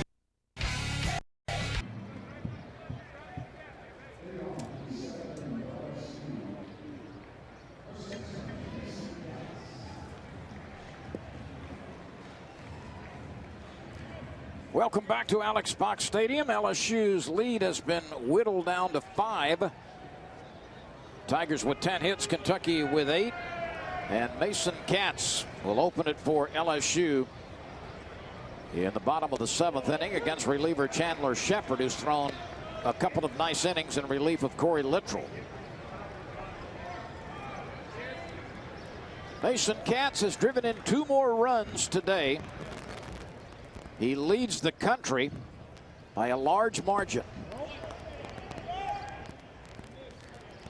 Katz had a first inning sacrifice fly and a 4th inning base hit, which produced a run. And Mason now has 55 runs driven in this, the 32nd game.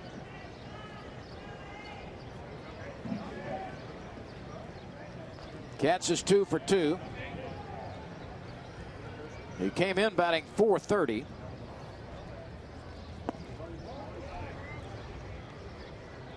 Two balls and a strike.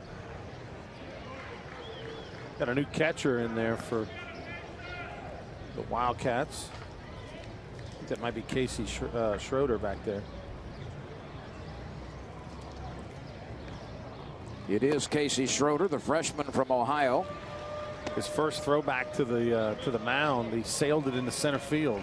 They had to go get the ball, so you had to, dust the cobwebs off. You've been sitting over there for a few innings. You get in a little anxious, and you show off that cannon, and he chunked it into center field. Katz sends a sinking liner to left, and it is fielded knee high by Lucas Witt. That ball was just hammered to left field. That almost knocked the left fielder down catching it. It had some top spin on it. Katz flirting with his 3rd hit, but not to be. And here is Christian Ibarra. Ibarra has doubled. He has scored. He has driven in a couple of runs. With a single, he's 2 for 3. That breaking ball just misses. We're in the bottom of the 7th. LSU has scored 29 runs in this series, and it has reached double digits in base hits in each of the 3 games. 1 ball, 1 strike to Christian Ibarra.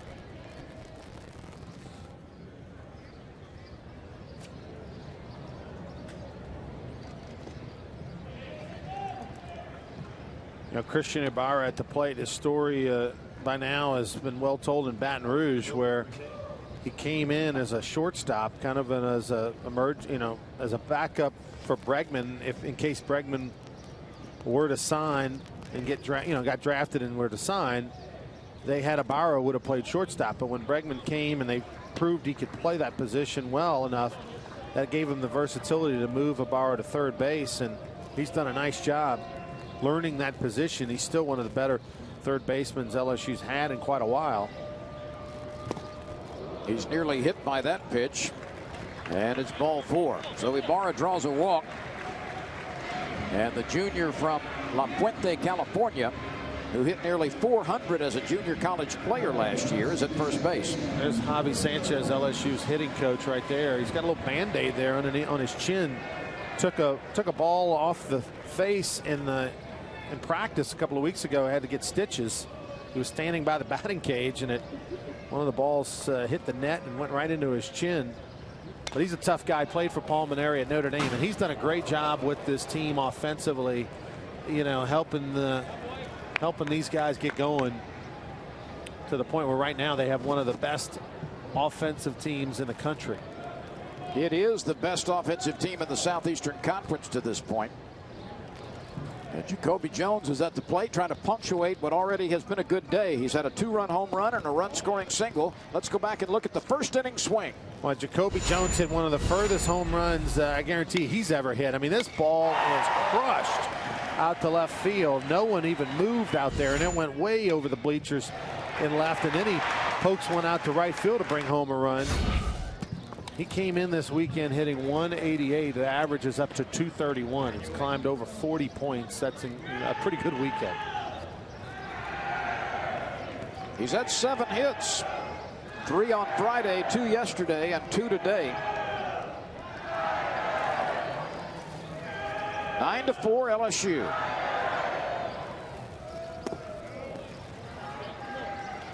Three balls and a strike from Chandler Shepard.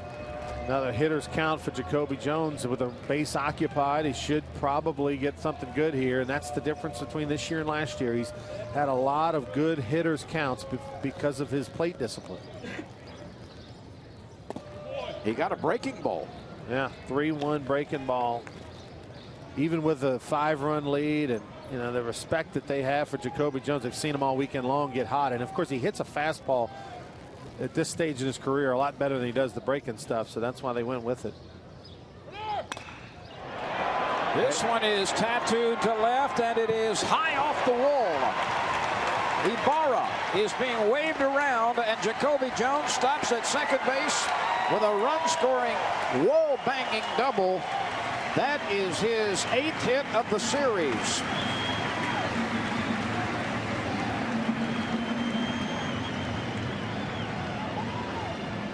Now, I mean, Jacoby Jones is in the zone right now. He has turned the corner. It's a 3-2 fastball, middle in. He just missed leaving the yard. I mean, that ball hit 3/4 of the way up the wall. I thought at first he might have a 2-homer game, but instead it was off the wall, and you see he's fired up as well. He should be. 8 of Jacoby Jones's 26 hits this year have come in this series. And now there's another guy who appears to be fighting his way out of a slump. Ty Ross had 2 hits Friday and 2 hits yesterday. None today. He's 0 for 2. And there is action for the Kentucky Wildcats in the bullpen. This is Walter Wyges. Jones on his way to third. He slides there safely.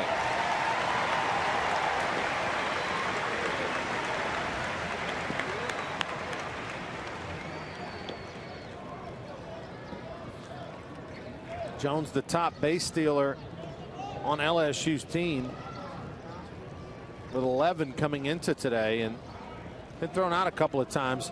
The guy who's perfect was Bregman. He's 9 for 9 in stolen bases, but Jones has got 11, and he'll probably end up with about 20 when all's said and done this year.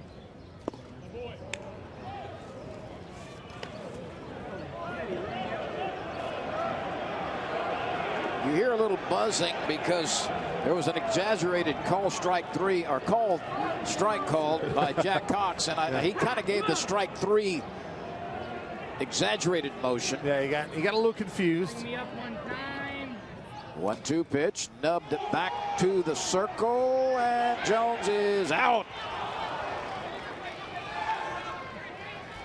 Jones was coming on the number, and Shepard on a very close play got it to Schroeder for the tag. With a runner at third and 1 out, LSU's going on contact from there. So even though the ball was hit about 20 feet in front of the plate, Jones, as soon as he sees the ball hit, he's going on contact. And the new catcher did a nice job of blocking the plate and getting the tag down. Yeah, Schroeder was able to do a good job in with the contact, was able to get the out. It's one of those decisions that, as a staff, LSU teaches their players that's what we're going to do. Runner at third, 1 out. We're going on contact. If there's no outs, they would make sure the ball, made it to the right side or got past the mound before they went. But with one out, you might as well take a chance and force the action.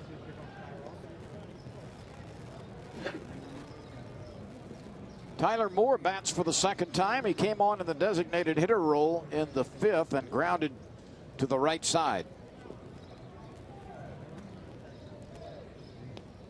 Moore has an exaggerated open stance and then closes it as the pitcher starts the delivery.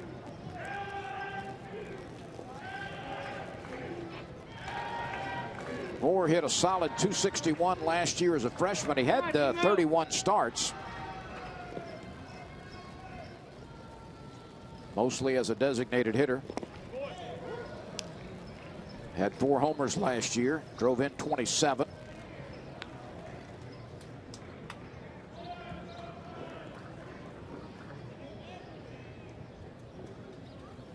Tyler Moore, sophomore from Baton Rouge, went to high school at Dunham. He played some first base last year and some catcher defensively as well. Pretty good curveball there by Chandler Shepard, and he's been nice in relief since coming on in the 5th. Take a look at the bender. This one a little bit up in the zone, but it's a nice hook. Tyler Moore looking fastball, and he gets the freeze ball curve right over the middle.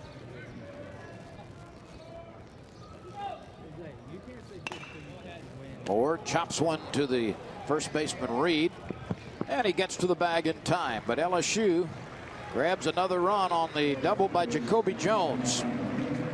And we go to the 8th inning in Baton Rouge. The Tigers lead Kentucky 10-4.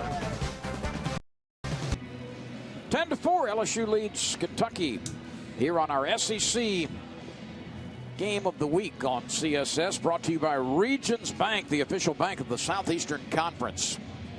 It has been a very nice weekend for Western Division leading LSU, which with a win today would go to 11 wins and 1 loss in conference play. Coming into today, Vanderbilt had the same record on the eastern side of the SEC. Of course, LSU and Vanderbilt, because of all the teams in the conference, 14 teams in the conference, and you miss some people on the other side, won't play each other during the regular season.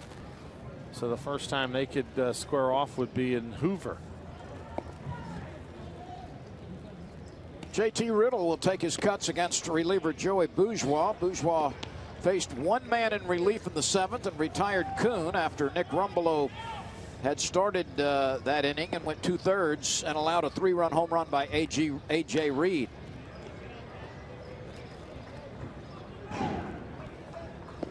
$7,223 in the ballpark tonight, or this afternoon. 10,971 tickets were sold.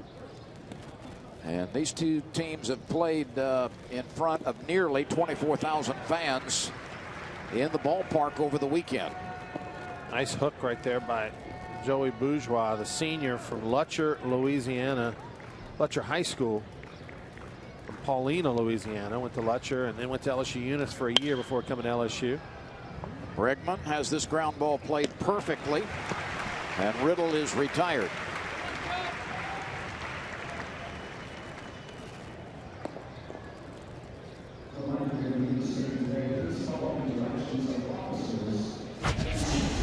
Here's what's the Southeastern Conference Western Division standings coming into Sunday's play. You see LSU at 10-1, a 3-game lead in the loss column over Arkansas and Alabama, and then Mississippi State, Texas A&M, and Ole Miss.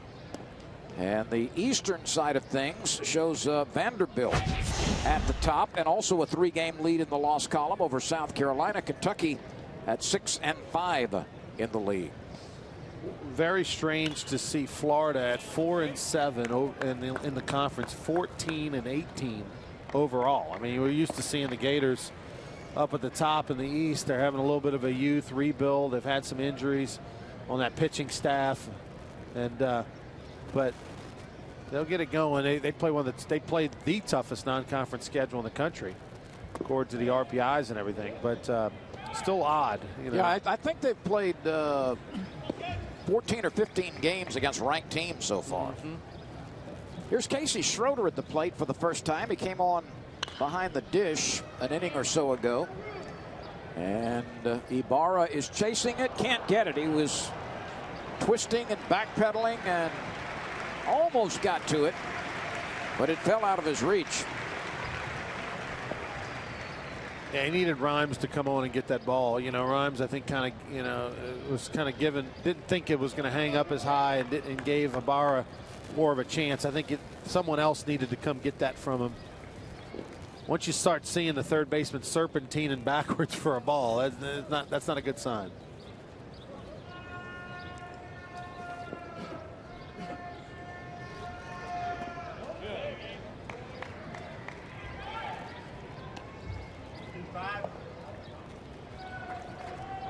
Casey Schroeder is out of Glandorf, Ohio.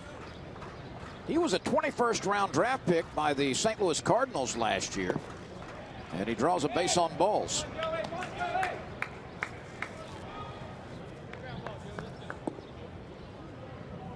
LSU pitching has issued 4 walks, 2 by Glenn, 1 by Rumbelow. And that was the first one from Bourgeois. Well, LSU would like to have Bourgeois go the 8th here, get his work in, and then turn it over to Chris Cotton in the 9th so he can get an inning's worth of work. He's warming up in LSU's bullpen.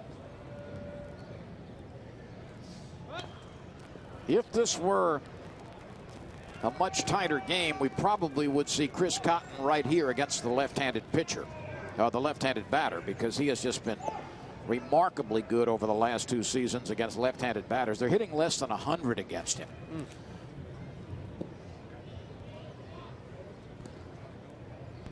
There you see Cotton with the long locks.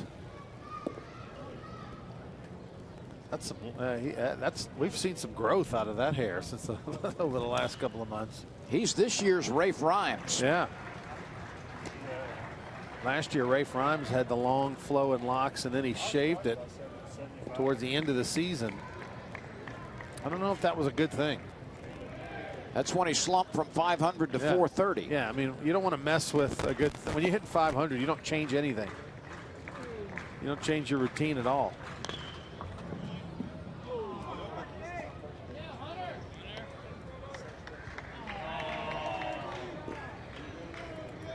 Kyle Barrett today is 1 for 3. He had a single in the 6th.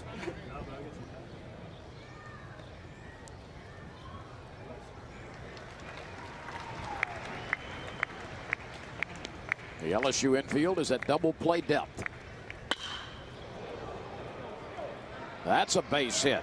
Cut off by Laird in the alley. And Kyle Barrett has singled his last 2 times.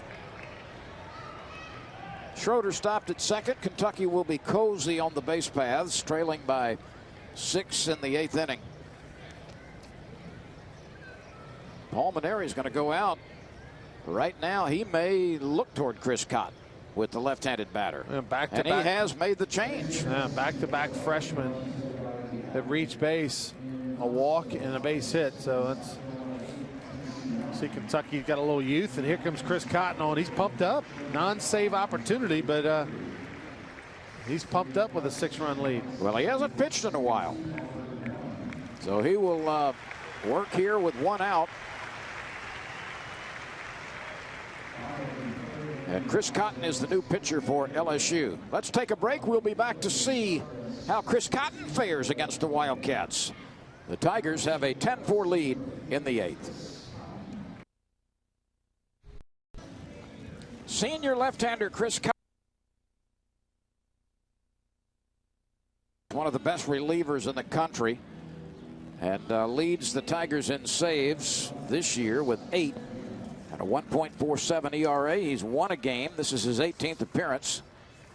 The walks to strikeouts number is just unbelievable. 25 strikeouts, 1 base on balls. That's a 25-to-1 ratio. It'd be pretty good, right? I mean, you're okay with 2-to-1, and you'd like better than that, but 25-to-1 is sick.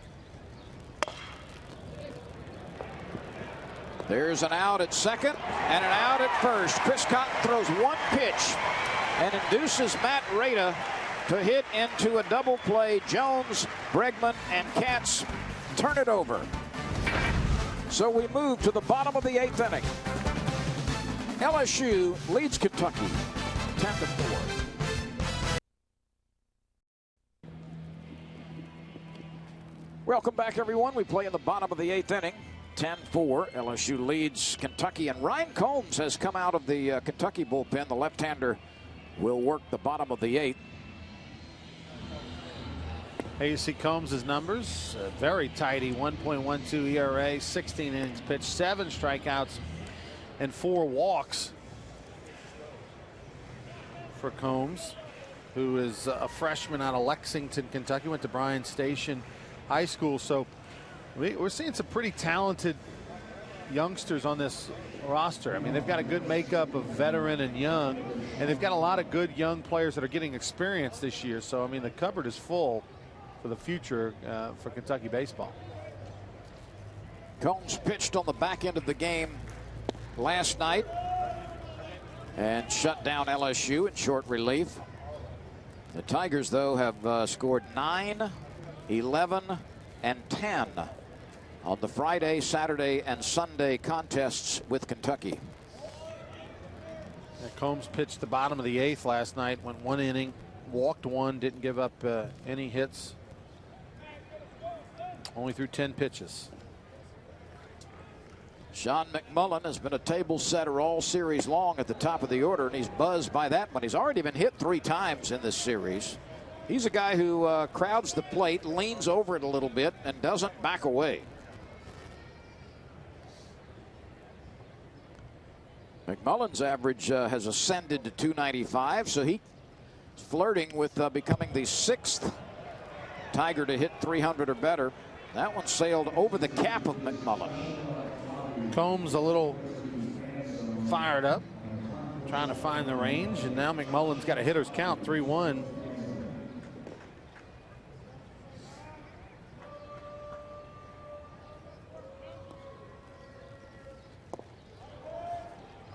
And the media guide, they described Combs as a polished pitcher who reminds the UK staff of Chicago Cubs southpaw Chris Russin. He was a good one. You know, we've had him on TV in the years past, and he was a good southpaw hurler for the Wildcats. Well, McMullen is aboard for the 4th time today. He has a double. He's walked twice. He's been hit by a pitch. And up steps Mark Laird, who is 1 for 2.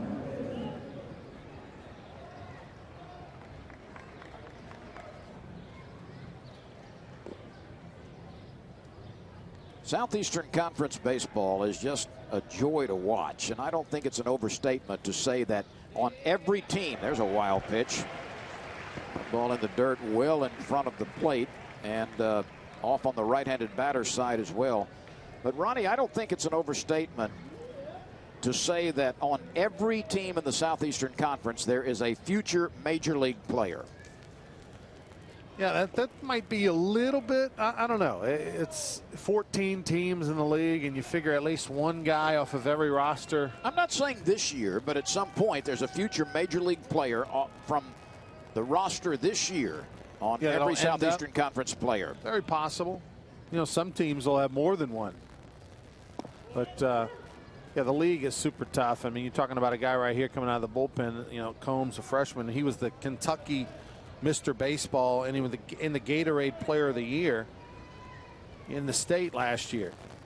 And so, you know, you get those kinds of guys. You know, every school gets their best players from their state to come to their university, mix in some junior college transfers. And, you know, SEC is known as the best conference in football and college football, hands down. I don't think you'll get any argument from anybody in America about that. And it's the same way with baseball. 2-1 pitch to Laird is lifted to right field and caught near the wall by Zellers. McMullen moves up to third easily. Laird gave that one a good ride. That may be the deepest ball he's hit this year. Yeah, Laird threw the barrel on it and almost. I mean, he thought about it. That ball hit at the base of the wall. He gets a sacrifice fly because there was no outs and a runner at second, but he almost left the yard on that one. Watch right here. I mean, Laird, not known for hitting the ball out of the ballpark, almost got there. Look, they're talking about it in the dugout. That's all he had. But look, in the future years, he's going to leave the yard a little bit. He's going to get that weight room, put on some muscle, put on some poundage. And I think you're going to see Mark Laird add that to his repertoire in years to come. Well, he may have been one weedy short of a extra base hit at least off the wall. Wyjus is coming out of the bullpen. Out of Elk Grove Village, Illinois. And he is working in his 14th game. His record is 2-0. And look at that earned run average, 0.60. 15 innings of work, only 2 walks, 14 strikeouts. His numbers have been eye-popping. Well, Walter Wyjus has dynamic stuff out of that bullpen, 92 to 94 miles per hour.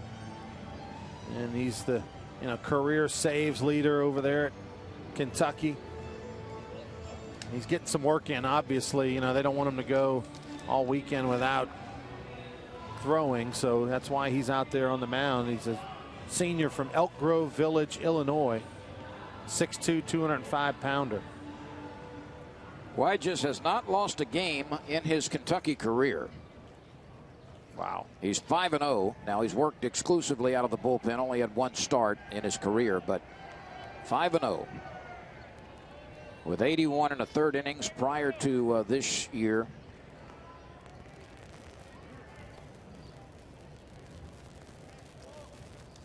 He won 3 games out of the bullpen a couple of years ago in 20 appearances. He won 2 last year in 20 appearances.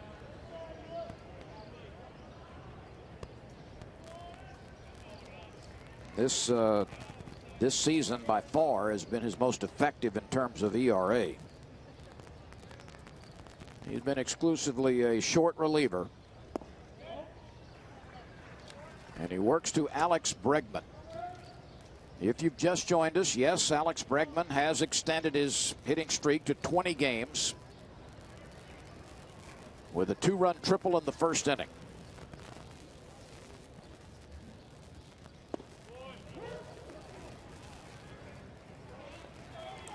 See if Trevor Gott gets maybe some work in today. He's a guy who set the saves record last year.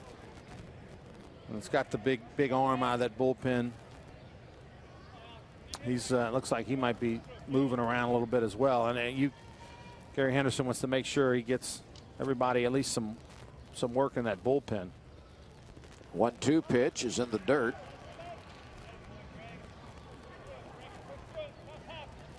LSU got 5 runs in the first inning after Kentucky scored in the top of the frame, and the Tigers got 1 more in the third, 3 more in the fourth. Kentucky first baseman A.J. Reed hit a 3-run home run in the 7th.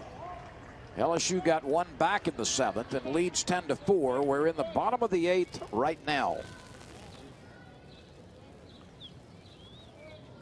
The Wildcats came in to this series having won 2 out of 3 in all 3 SEC series coming into this one, but may leave with a 6-6 conference and a runner at third base. Bregman hits one deep to left and deep enough to score Sean McMillan from third. So Bregman, with a sacrifice fly, has driven in 3 today.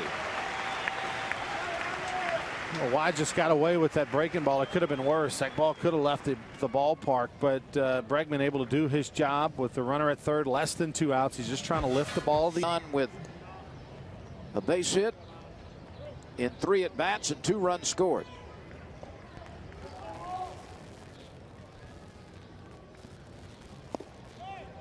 A strike to Chris Chamber. Guy started in center field for LSU at the beginning of the year.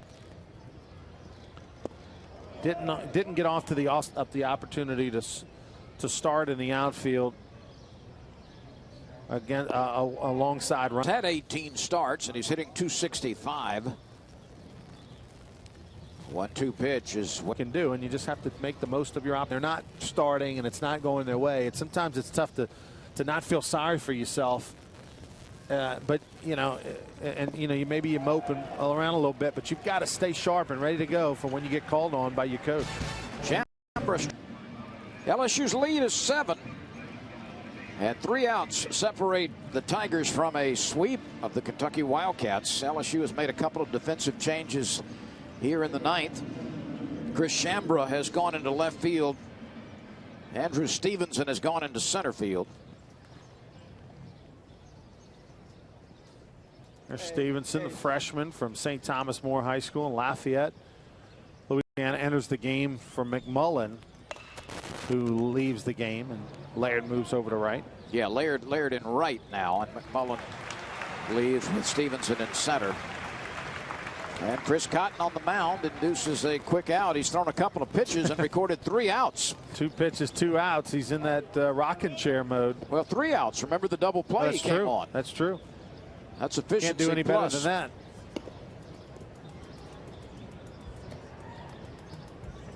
Here's Cousineau now at the top of the order. After Witt popped up. Cousineau's hit the ball very hard his last 2 at-bats. He's 1 for 4 today.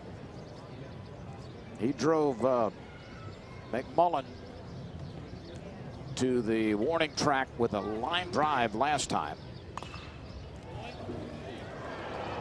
Look at that hair right there, Lynn. I mean, did you ever let it grow back in the day? In the 70s, early 80s? Oh, that was a crew cut. I mean, achy breaky heart days. Did you have that? No, that's a crew cut compared to the old days. I want to see some pictures of you with long hair. I mean, Chris Cotton has got the he wins the award, no doubt, on LSU's team this year for the longest locks. We still got a couple months to go in the season, so I mean, my goodness, what's that's going to look like come June?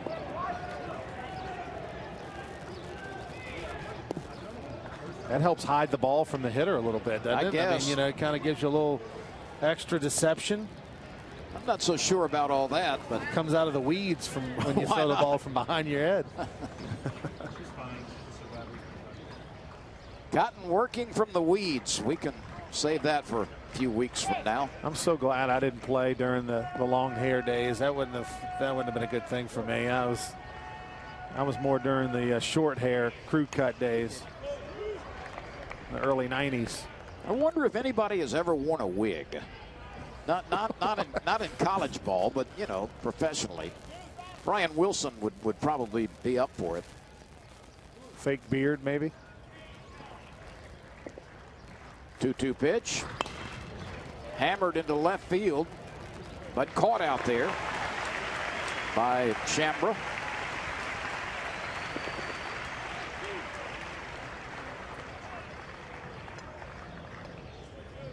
Cousineau's got a base hit today, but he's also had 2 loud outs. Yes, he has. That was another one. He hit it well the other way, but right at Shambra.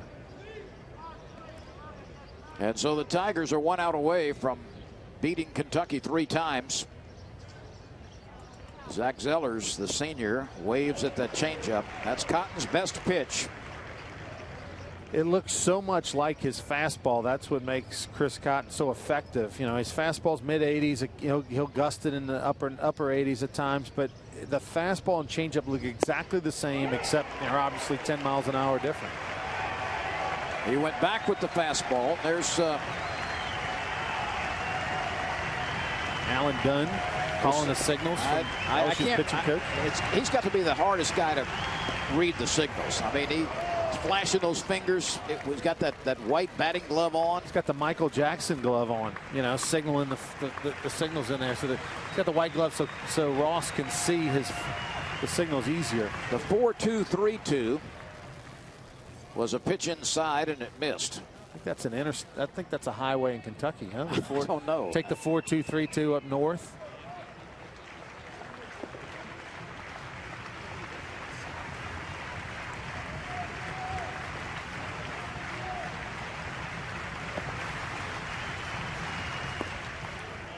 That was a changeup that missed low. LSU on its way to sweeping for the 3rd straight weekend. LSU swept for the first time back-to-back last weekend since 2008, at the end of the 2008 season. Bregman sucks this one up, transfers and throws, and the Tigers have now won 10 consecutive Southeastern Conference games.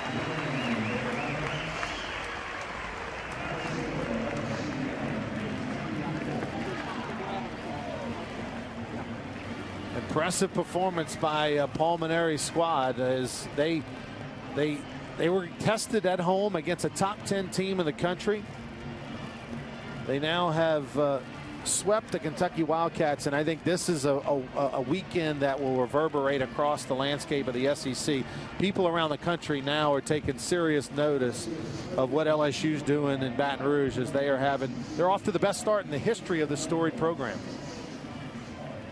LSU with the best record in the country.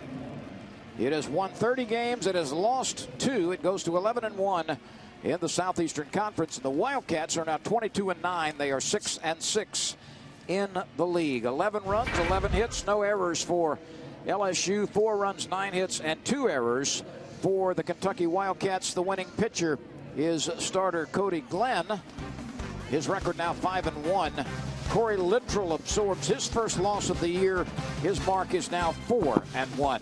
We hope you've enjoyed Southeastern Conference Baseball from Baton Rouge, brought to you by Regions Bank. For Ronnie Rance, I'm Lynn Rollins. For all of us at CSS, good afternoon from Baton Rouge, Louisiana.